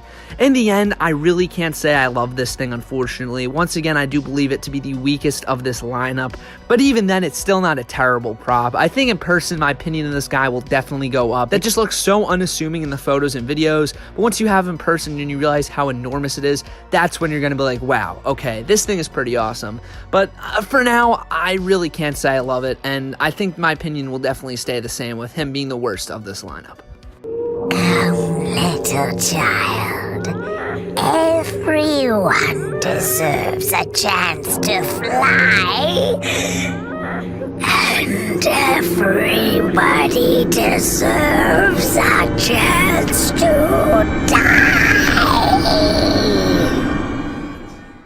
Well, they actually did it. For the first time ever, they managed to make a witch animatronic actually horrifying. Not just scary, but horrifying.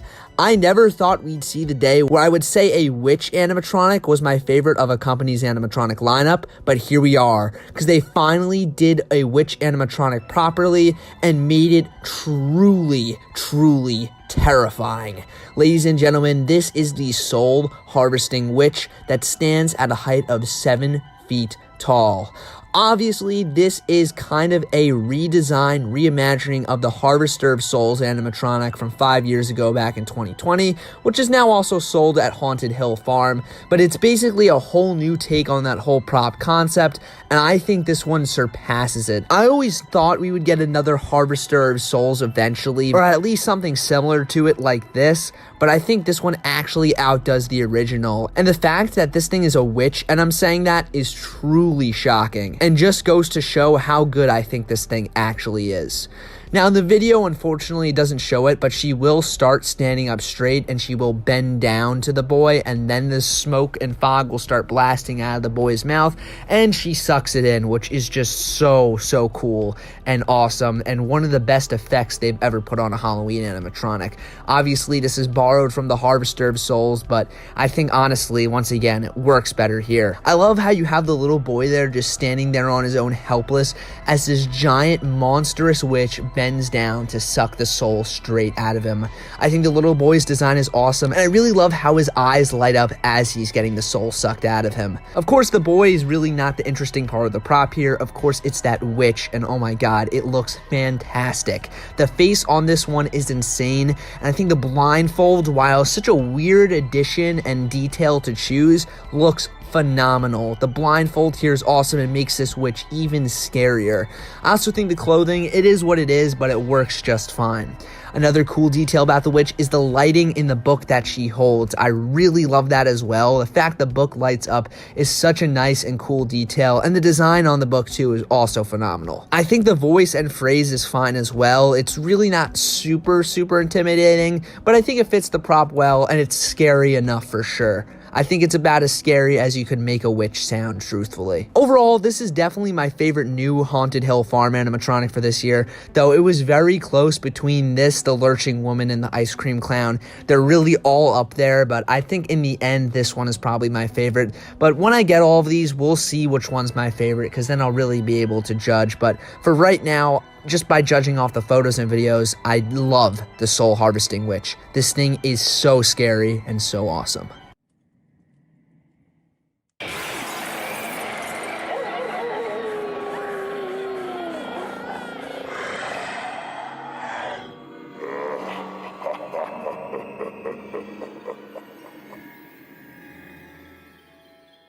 Here's our first returning prop, the Coat Rack Monster. He was originally sold at Spirit Halloween in 2014, but now he is of course being sold at Haunted Hill Farm for the 2025 season, and he goes for a price of $230. Now, I have always loved this one. I think this has always been one of the most clever and creative uses of a hidden jump scare on any animatronic ever, and it's just so effective and so cool, and I especially love the monster that is lurking within the clothing, of course. Time after time, this guy has been proven to be one of the most effective jump scare props ever, especially when you're throwing a Halloween party and you have a bunch of guests in there. Most people who see this thing actually believe it to be a coat rack, of course, and once he pops up, he will scare the daylights out of anybody around him. He's definitely been one of the most unique and creative Techie Toys characters of all time. I know a lot of people had a lot of nostalgia for this guy, me included, and I think it's really awesome to see him make his grand return at Haunted Hill Farm. I think the price of $230 is honestly worth it. You're getting one of the best jump scare props of all time, in my opinion, and such a fun and creative character as well. This guy, even though he has no phrases, just the face on this one, you just get the sense he's got a lot of spooky personality and a very good character going on here, and I just love this one. Seriously, this one is just so creative, and I love hidden jump scare props, and honestly, this one probably does it better than the rest.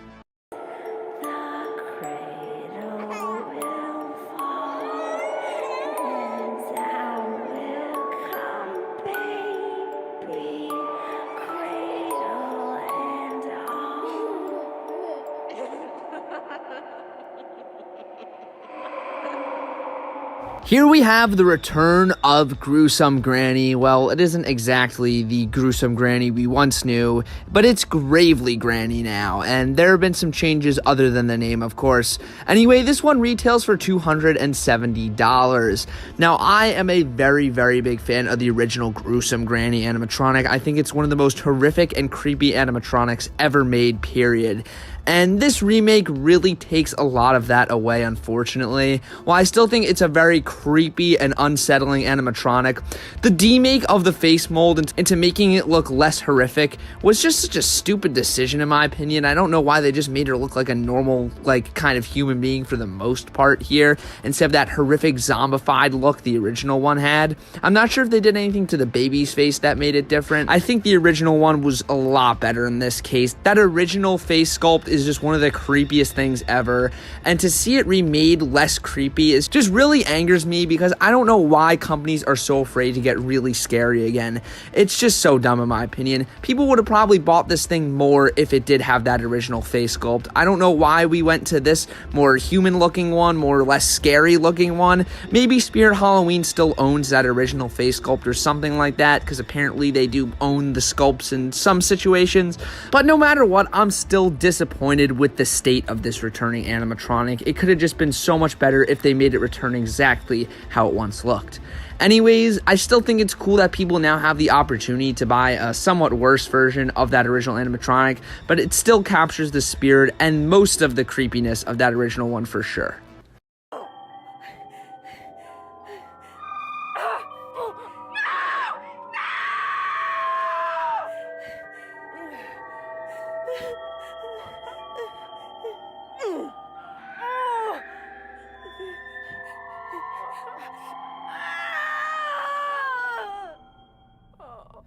And our final returning animatronic from Haunted Hill Farm this year is perhaps the most requested returning animatronic, Convulsing Nurse. Originally sold at Spirit Halloween in 2013, she is finally back after years of people wanting her to come back and retailing for $270.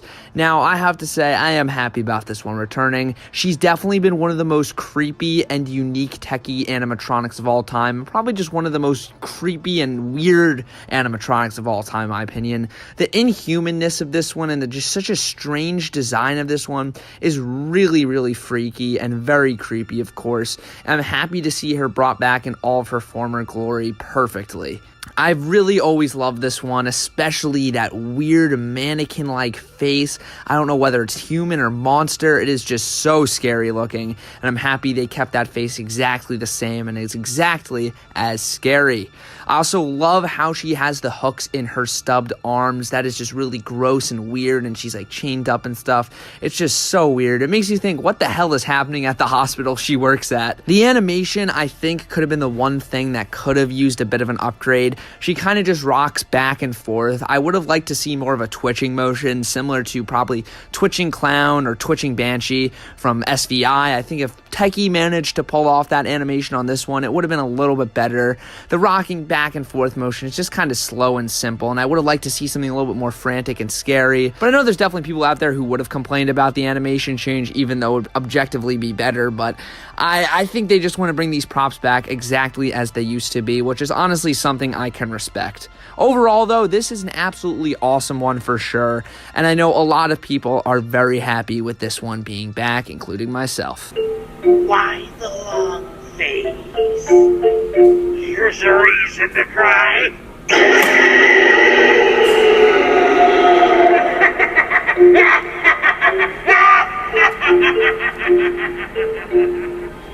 Very, very cool, though he is very short. And as you can see there, his legs are incredibly thin. His face is pretty cool though. I like the classic creepy clown vibe going on here. This is a good jump scare prop for sure, though I still love the original Peekaboo Penny better. But let's see this guy one more time. Would you like to see the greatest show of all? Feast your eyes on this.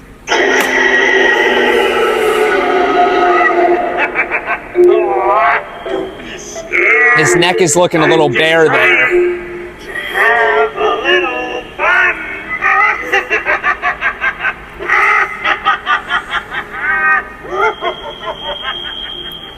Certainly a unique clown prop for sure. Let's do him one last time. He's pretty simple, so just one more jump scare for you guys. Here's a reason to cry. And there you go. He is honestly a really cool clown. Definitely a great jump scare once again. And I think the design of him is super unique. I mean, it's not the scariest clown I've ever seen, but it's surely a unique design. It's pretty simple, but once again, unique does not always mean extravagant or out there. I think the simplicity of this one is cool, but again, I've never seen a clown that quite has this sort of outfit and that sort of makeup design before. So I'm a fan of this one. I think for 150 bucks, it's not that bad. Next up, we have the party skeleton, this little 3-foot character here. He is $100. Let's see him go.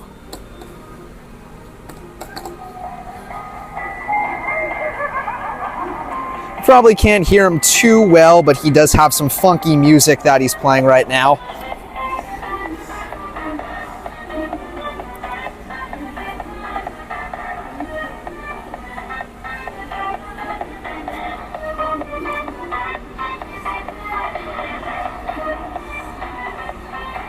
I like the shoes a lot. I really like how they light up, like those LED shoes you saw back in 2016.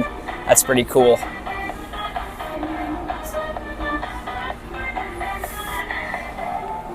All right, he's very simple, definitely for the kiddos, but not a bad one in my opinion. And it looks like his arms are posable. Yeah, there we go. So you can pose those any way you want. Pretty cool, and obviously just a simple rocking back and forth motion there. Next up, I think we have my favorite of this year. We have the Bluetooth controlled DJ skeleton. I might have to try to connect to him for you guys, but let's just see how he does right now without any sort of Bluetooth connectivity. Enjoy your own music, played by the spookiest DJ in the graveyard. Just pair your phone or device to DJ Webs, and he will spin your favorite musical webs till the break of dawn.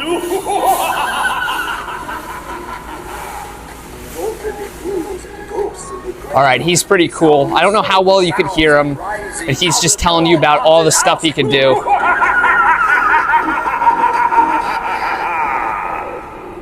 All right, I would just love to have this guy and set him up in my house and have him just as a Bluetooth speaker all year round, because he's pretty much a glorified Bluetooth speaker, of course. Take a look at the headphones there. So much of this thing lights up. Let's take a look at all the lighting. Let's get him to go again. Enjoy your own. There you go. You have this sort of fire and ice light on him there, which is pretty cool. And you have these buttons and stuff that light up. And I'm pretty sure the discs here light up as well, the vinyls, but it doesn't look like that's on, nor the front of it's supposed to light up too, I'm pretty sure, but it doesn't look like it's on. But everything else seems to be working just fine, all the lights. Headphones light up, the eyes light up, and I love the headbanging motion here. Looks awesome. Simple, but it works well. I also really like his sort of Reaper cloak hoodie. You have the drawstrings there, which I think is really funny. You know, obviously it's a Reaper cloak, but a hoodie at the same time. That is unique for sure. I really like this guy. He's definitely one of the coolest sort of Bluetooth connectivity props they made. I don't know if it's my favorite of all time. I think the singing Reaper that stands on the tombstone is way cooler, but this one is still awesome in my opinion, and I would really love to have this thing. I'll try to get him for the channel this year, depending on if Lowe's wants to send me him or not, but let's do him one more time. Enjoy your own music, played by the spookiest DJ in the graveyard. Just pair your phone or device to DJ Webs, and he will spin your... There you go. I'm not going to do his full demo, but just to see him lit up one more time. Really awesome. I love this thing. There he goes. Next up here, we have the 3-foot dancing ghost for $100. Let's see what this guy does. Yeah, you definitely can't hear the audio there, but very much like the party skeleton, he just rocks from side to side. Very cute and friendly and cartoony. One for the kids, I'm okay with that. I think it'd be cool if you get this guy and the party skeleton and set him up along this guy, kind of like how they have it here. The light is cool. I mean, it doesn't show up that great on camera. He just plays some funky sort of Halloween party music. Yeah, he's all right, I guess. Not the worst in the world. I think I like the party skeleton better. Just a lot more lighting and stuff going on, especially for that price. The same price as the party skeleton. I feel like you're getting a little bit more with the party skeleton, but this guy is not bad either. He goes on for a while too. There you go. Not bad at all.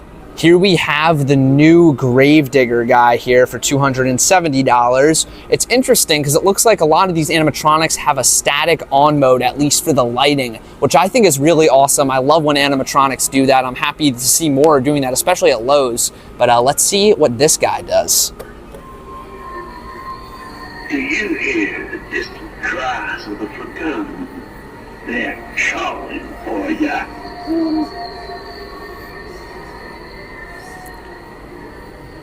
All right, he reminds me a lot of the Home Depot Gravedigger, but in my opinion, nowhere near as good as that guy. Very sort of similar character though. The eyes on this one are pretty interesting as well. Get that, there you go. Oh, he's got a little mustache and goatee going on. I do like that. I wasn't the biggest fan of this guy from the photos and videos I saw, but in person, honestly, I can't hit on him too hard. He's pretty cool. Once again, there's nothing that's gonna beat that Home Depot Gravedigger from 2020, but this guy's also pretty awesome. Let's just see him go again. Leave now, foolish one, or become a permanent resident of this graveyard. Not sure how well you could hear him there, but I'll back up so you get a full view of him. The mouth animation on this guy, it seems to be very subtle, unfortunately. I'll try to... Yeah, it seems to be pretty stiff. Let's get him one more time. The night is dark and the spirits are restless. What brings you to this forbidden place? The moving lantern is pretty cool though, and I think the face is pretty good on this one too. I do like the face. The eyes though, a little weird looking. I would have preferred a more realistic touch, but Shovel's also pretty neat as well. He is not the tallest or largest in person, but he's still pretty awesome. Next up, we have this witch here again with the static lighting. I really like that because once the animation ends, it still stays lit up, which is something I'm happy to see on this stuff. Let's see what she does. Know this moral, that the fumes emanating from this bubbling brew possess the power to enchant or ensnare, depending on the intentions of the one who stirs the cauldron. See how the mechanism works there. Let's see her again. This cauldron is not a playground for the curious. Leave or face the consequences of my spells.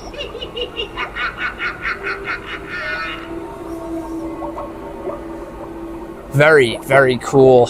The face there is pretty decent, I guess. Not awful for a witch animatronic. The phrases are very spooky, to be honest. I'm very used to hearing those goofy witches. This one kind of has a bit of a scary edge to her. Still not like, you know, I'm still not going to be a fan of most witch animatronics, but this one, for a simple Halloween stirring the cauldron witch, you can't go wrong with this thing, I think.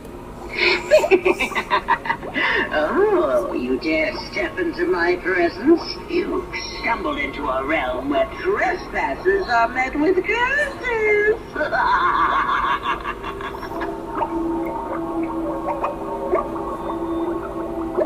I feel like the lighting on this one is pretty cool as well, with the pot down there, the cauldron and the flames.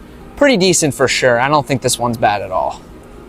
Now here we have the big boy, the 12-foot immortal Nightwalker. Before we activate him, let's back up all the way just so you can see how enormous he is in person. I mean, this guy is gigantic. All right, let's see what he does now. Very cool looking. Not too often we see vampires, and I think the 12-foot stature on this guy is not the most necessary thing, but it still is cool. Let's watch him go now.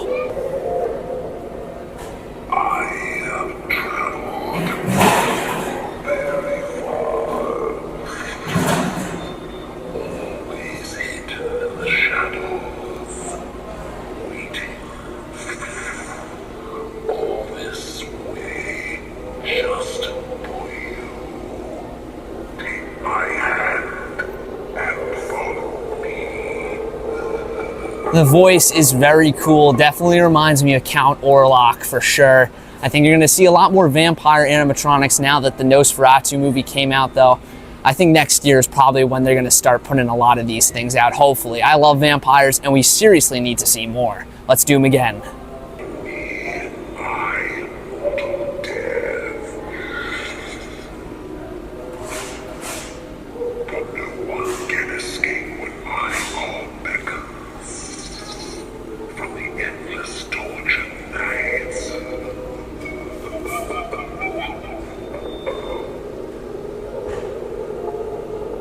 All right, you probably can't hear him all too well, but we'll get him to go again here. Very awesome. I really, really love the static on mode. What I said about these past 3 animatronics here, I think it's really cool that you're just able to leave it on with the lighting. Let's see him go again. Here's something I should highlight. The fire flame effect at the bottom. Come on, that's really cool. I appreciate that a lot. Let's back up all the way now.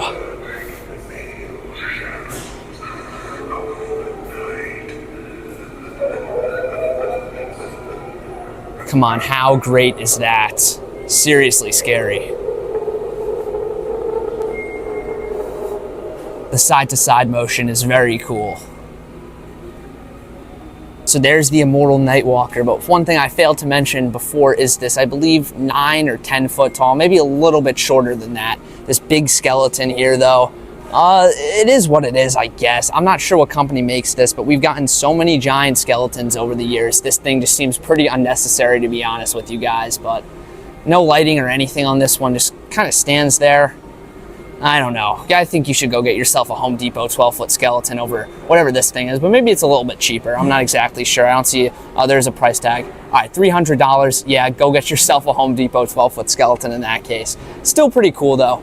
Here we have this enormous groundbreaking skull here for $250. You get the skull that lights up and the hands as well. This is pretty cool. Definitely one of the biggest groundbreakers we've seen in terms of it just being sort of a skull and hands. I think this is pretty cool for your front yard for sure. Definitely a big piece that people are gonna love to see. I think the skull is cool and the lighting is pretty neat as well. Here we have this gigantic werewolf animatronic for $330. Let's see him.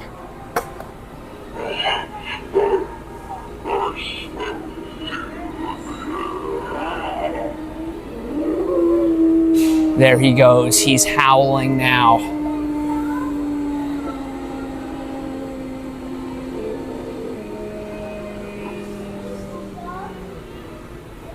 All right, I think that's pretty cool. Not the best giant werewolf we've seen within the past couple years, but you know, a werewolf animatronic is always a welcome addition to any lineup.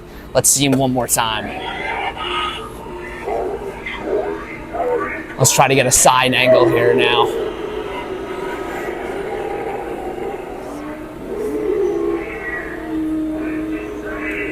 There you go. That is so cool. Yeah, I like it. It is enormous in person, seriously huge. Probably, I don't know how tall he is. It doesn't say on the thing. I'm guessing it's probably around, I don't know, judging next to it with the 10-foot scarecrow, probably 8 feet tall. But its just presence is massive as well. Look at the size of the hands and even the feet. The feet on this thing are insanely huge.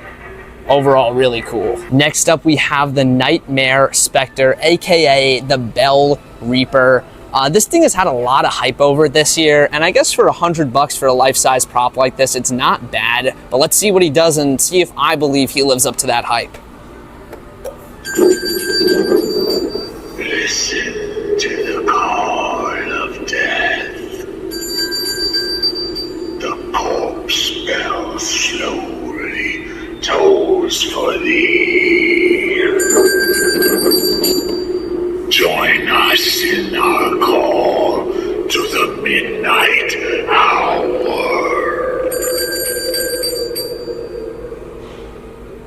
All right, well, I think the phrases are certainly there. He has a very spooky and scary sounding voice. The animation, while very simple, works very well. Obviously, for what he does, he's supposed to be ringing the bell, the death bell, I guess. And you know what? He's okay. I'm not like the biggest fan of this thing. I don't know. I don't think I would get it. But for $100, I could definitely see a lot of people going for this one. He's very cool though, and I do really like the whole idea behind this guy. He's just very simple. But let's do him one more time. Sense the spine-tingling chill in the air.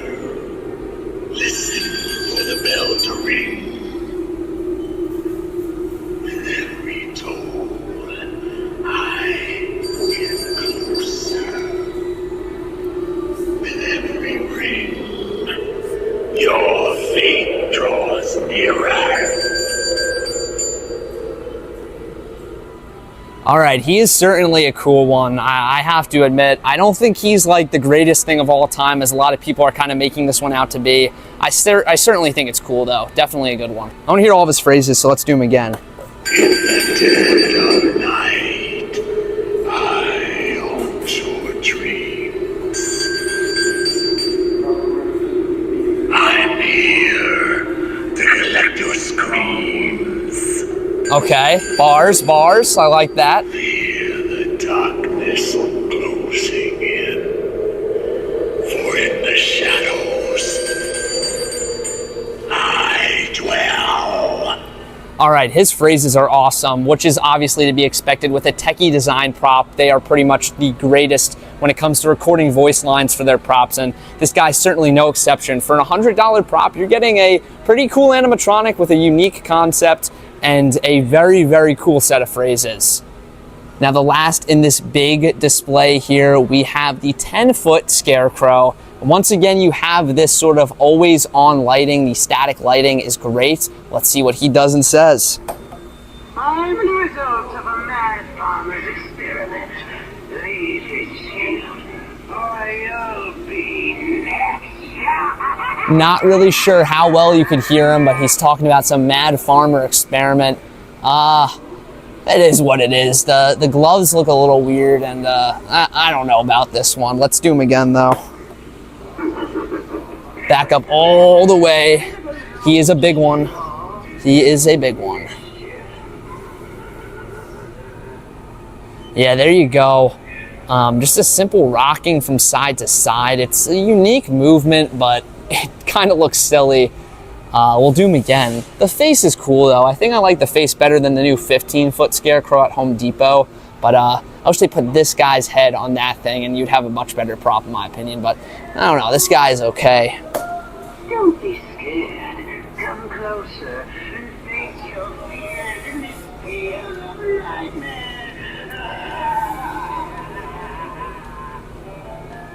I do like that little guitar riff that happens. You probably cannot hear it whatsoever, but there's a little sort of guitar note at the end of his phrase there, which I think is pretty cool. All right, I don't know about this one. I'll be honest. I think, we've seen much better Scarecrow props. Even the 12-foot Scarecrow they had, I believe, 2 years ago now, kicks this thing's ass, in my opinion. This one is just, I don't know. This kind of is definitely my probably least favorite animatronic. Well, besides, I guess, the witch there, but I don't know. It's just, this seems like it's kind of a, not like bad execution prop, but just kind of like weird. And just, in terms of Scarecrows, we've seen much, much better. All right, she has no audio, and she just, okay, so you're just supposed to set her up in your window, and she's just supposed to look creepy. Okay. The face looks really scary. I love the blacked out eyes, but I feel like she could do a little bit more than just turn her head subtly. Come on, I think maybe if she pushed the curtain open, you could set her to do that.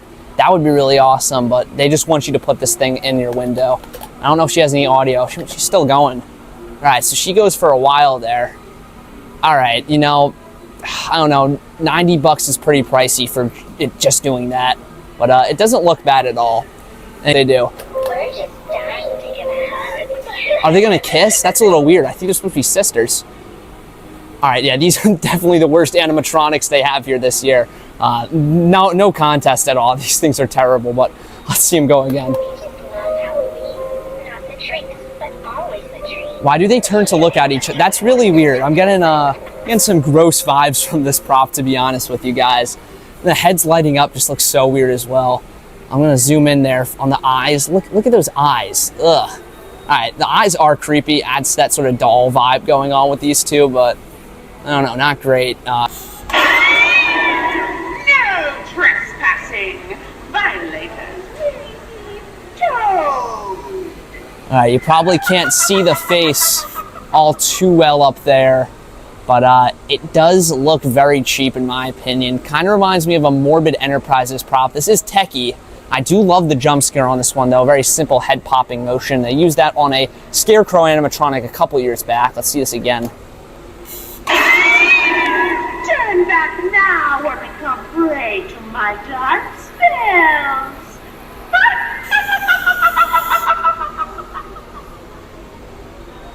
There you have it. I don't know. I think the jump scare is probably slowed down by the giant hat she has.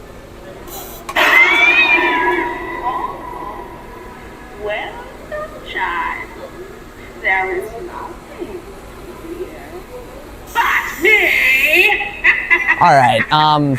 You know, very classic witch. That's how I like witch props for the most part. That classic green. It is a throwback prop in my opinion. Does feel like something that wouldn't be made in the modern day and age.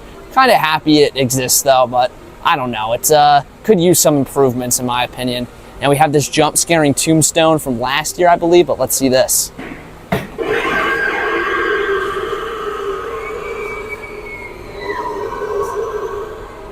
With all those spider webs. Very cool, very cool. The giant box in front of the tombstone kind of gives it away in my opinion, but I don't know. It's a pretty decent graveyard jump scare prop. Let's see it again.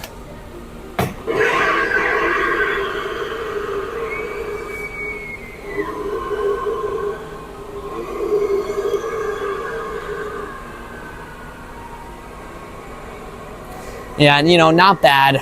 One more time. It's simple, it's quick. Let's see it one last time.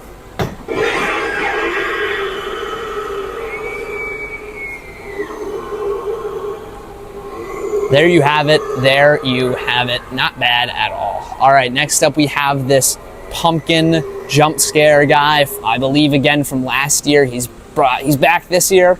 Definitely reminds me of what's his name from Spirit Halloween, Little Jack Carver. But this thing is a lot bigger. Let's see him go.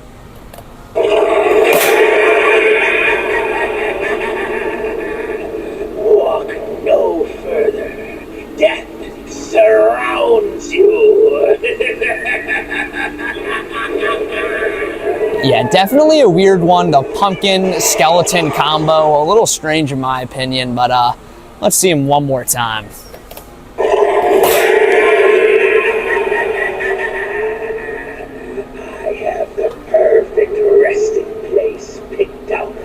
Just for you.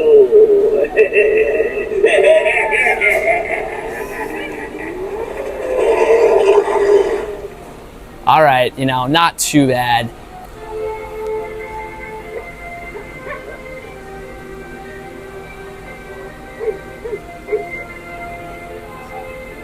All right, that's a cute little animatronic right there. I think $130 is a little steep though for, you know, such a tiny little thing. It is a Tim Burton animatronic, and I think it's really cool that they brought this guy to life. I think they did a good job too, though the latex face is a little weird considering it doesn't have any mouth movement or anything. I think a plastic head would have looked a lot better. Is the body latex? Yeah, all this is latex for some reason. I think just a plastic blow mold version of this guy with some animation would have been way better than the latex, but whatever, let's do him one more time. He has a little try me on his foot there. Yeah, you probably can't hear him whatsoever. His audio is turned down very low. It looks like his tail wags back there as well. He's pretty cute for sure.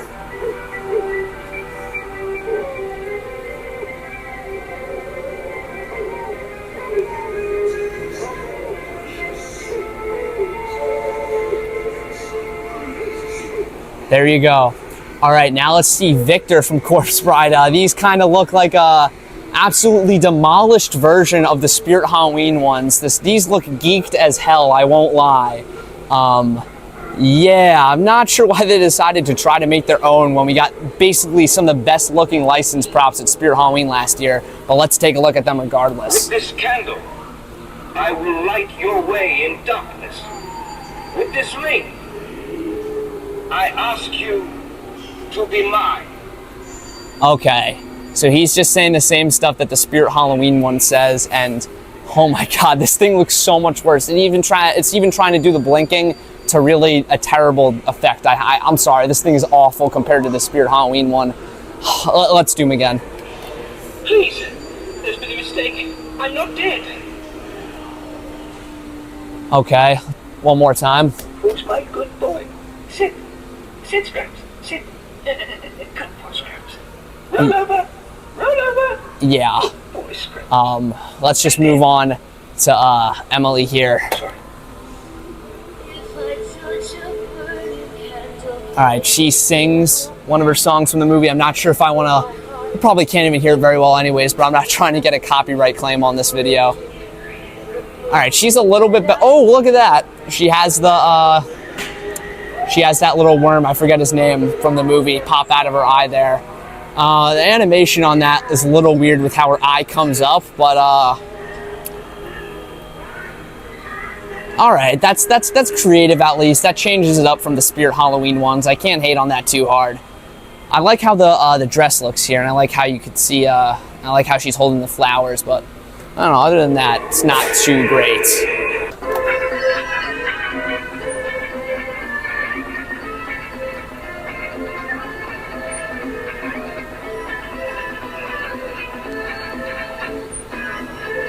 There you go, they play Grim Grinning Ghost, the instrumental version. They're all right. I mean, it is really cool. We have the hitchhiking ghosts. You could buy them as like a life-size, semi-life-size prop, but seriously, would have loved to see like an actual, you know, one-to-one sort of with the ride there. Pretty cool though. Let's see him. He sings the Monster Mash.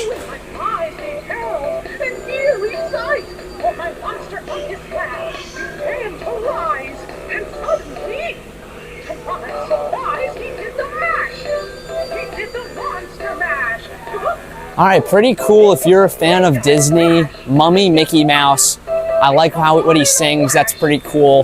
Definitely a good one for the kids, especially if you're a Disney fan.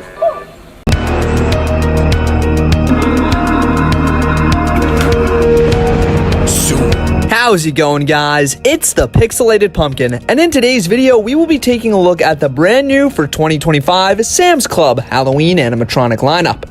Now, this is my very first year covering Sam's Club. I believe they've done a few small animatronic lineups in previous years, but it seems they've really upped the quantity this year. So I say without further ado, let's start taking a look at these brand new animatronics, and let's determine if Sam's Club might be a new contender in the Halloween animatronic scene. Let's take a look.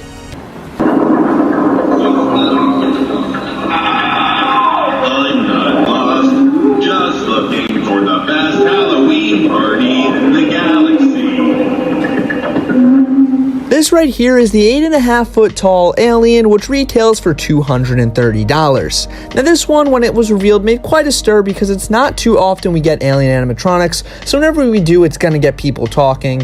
And a lot of people were kind of mixed on this one, but personally, I find it pretty okay.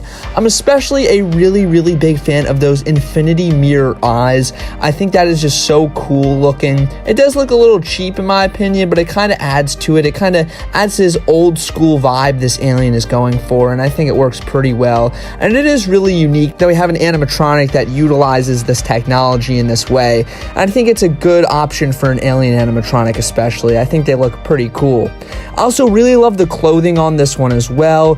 It's this nice classic sort of alien wardrobe, which looks really cool. This alien leader robe I think looks really nice. My problems with this one lie in the animation, audio, and face. I think the animation is pretty simple. I think it could have done a little bit more. I would have definitely liked to see mouth animation on this guy, but I guess it is what it is. Not too much to complain about there.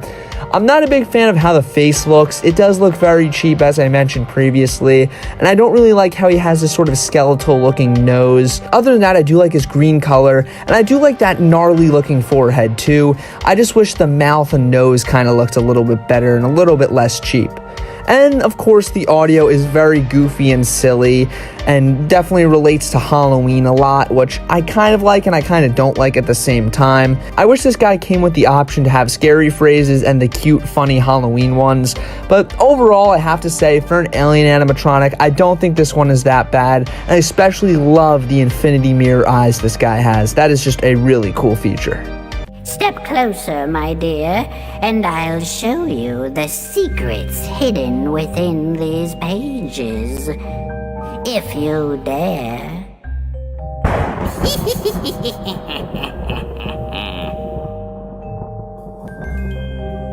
here is the 9-foot animated spell casting witch, and while I know a lot of you expect me to not like this one at all because it is a very, very cartoony looking witch prop, I can't say I hate this one. While it's definitely not my personal cup of tea, I think it does what it's going for pretty well here, and it ends up being a pretty unique witch animatronic, all things considered. It is rare we see an animatronic witch like this with these huge exaggerated features and just not very realistic looking. Typically they always stick to more realistic looking witches, so it is kind of cool to get a big cartoony one like this. And I think the 9-foot height of this one also makes it a pretty formidable prop, and I'm sure in person it's not as silly looking as it is in the pictures and videos. I also think these huge digital eyes are a unique touch here, and while I've always been a little bit split on really how great the digital eyes really are, I think it's pretty fitting on this prop. I also can't really complain about the audio that much. It's honestly a lot less goofy than like Home Depot witch audio, so it's honestly not that bad for a witch animatronic, especially one that is going for the more kid-friendly and cartoony vibes. And I think the classic purple and green color scheme going on here is pretty cool as well. The animation is decent enough, and I do like how she is holding the book there. Overall, I can't say I hate this one. I know if this was sold at Spirit Halloween, I would be a lot more harsh on it, but for a Sam's Club prop, it's honestly not bad. Is it worth $250 though? Absolutely not. Our next animatronic we have no videos of, unfortunately, but we do have some leaked images. This is the Bluetooth pirate skeleton. Now, apparently this is being sold at Sam's Club this year. I'm not 100% sure. This is just what I've seen from some leaks, but overall, I don't think this thing looks that bad. And if it does give you full control over it with a Bluetooth app, I have to say this thing is going to be pretty cool. I do like the face on this one quite a bit. I like how it's not just a reskin of Grimm. It's actually a whole new skeletal face mold from what I could tell. I do like how he holds the accordion. That is a unique piece to give a pirate prop. And as far as skeleton pirates go, while pretty generic, this one is okay, I guess. I am looking forward to seeing what it does and what you can do with it if there is in fact a Bluetooth app for it. But overall, I have to say this is a pretty decent looking skeleton pirate. Tread carefully. Those who linger too long among these cursed grounds may find themselves trapped here, their mournful screams echoing forever. When the moon is on high on Halloween night, and the air is thick with the scent of decay, the graveyard comes alive. Will you dare linger and watch their sinister awakening? I saved a spot just for you.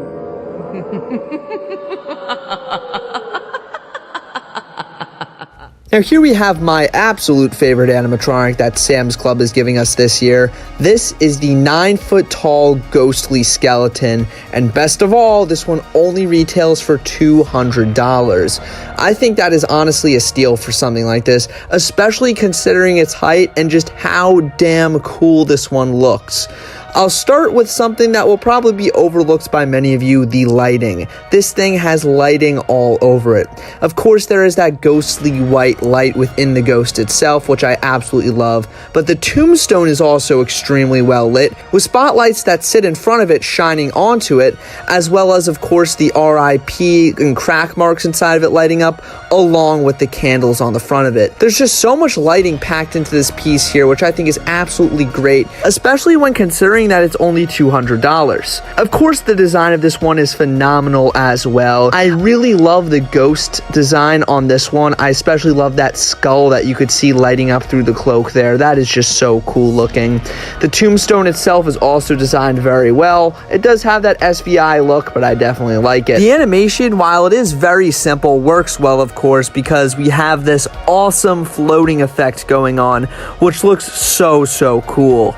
I really love everything about this one, except for the audio. I think just ghostly moaning and howling sounds would have worked a lot better here than the voice they gave it. It really makes this whole prop a lot less spooky, in my opinion. That female voice it has is just really not intimidating at all, and it kind of loses that fear factor for me, especially when considering this thing is 9 feet tall and you could walk right underneath it, I assume. Having this simple little ghostly woman voice is just not as great great as if it was a much more sinister sounding voice. But overall, this is an absolutely awesome animatronic, and probably one of my new favorite ghost animatronics of all time. That's how good this thing is. I absolutely love it. In the night, perched up high, making noise and beady eyes, I wish they'd fly away.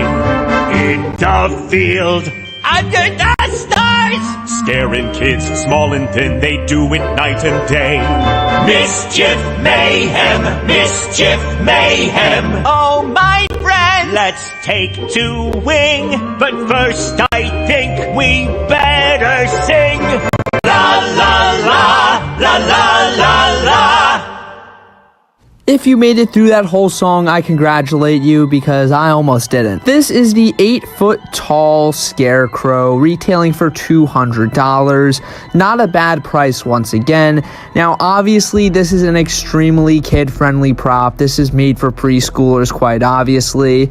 And while that is definitely not my cup of tea at all, I don't think this one is awful, and I really do like the design. My only wish is that they didn't sing. I think it's really cool how we have this giant scarecrow. I especially love that classic pumpkin face with all these crows on his arms. It's actually a really cool design, and the fact they're all animated and each individually lit is so cool. And the fact that they don't just turn their heads but also move their mouths is really awesome, and I'm surprised they're able to pack this much animation into a piece like this and still only have it retail for $200. All this being said, this is just another kid-friendly scarecrow prop. We've seen a lot of these over the years, but I definitely have to say I think this is probably one of the best. I think if it just said normal phrases, even if they were kid-friendly, I wouldn't mind it as much, but the singing is really annoying, especially that song they sing. It is just truly awful, unfortunately. But I will add it is also hilarious. In the end, I don't think this is a bad prop at all, and it makes me want to see a scary scarecrow prop with crows perched on his arms, and maybe they could talk to each other. Something creepy happens, I don't know, but I think we do need to see a scarecrow prop, a scarier scarecrow prop with some animated crows added to the mix. Next up, we have this ghost trio retailing for, I believe, $120. Now, this on the surface looks like the most generic set of 3 Halloween animatronics you may have ever seen, but the cool thing about these guys is that they are about 5 feet tall each, so they are pretty big. They're basically the size of a human being, I guess you could say, which is pretty awesome. I also do like the LED strips within them. They look pretty cool, and I guess the dancing animation is really whatever. I mean, for just a cute set of kid-friendly animatronics, this isn't that bad, especially considering how big each of them are. I just really wish each of them had a different face, but other than that, these are just really okay for what they are. I can't hate on them too hard. Foolish mortal, this is no ordinary tune. The deeper you listen, the harder it is to escape. Soon there will be no turning back.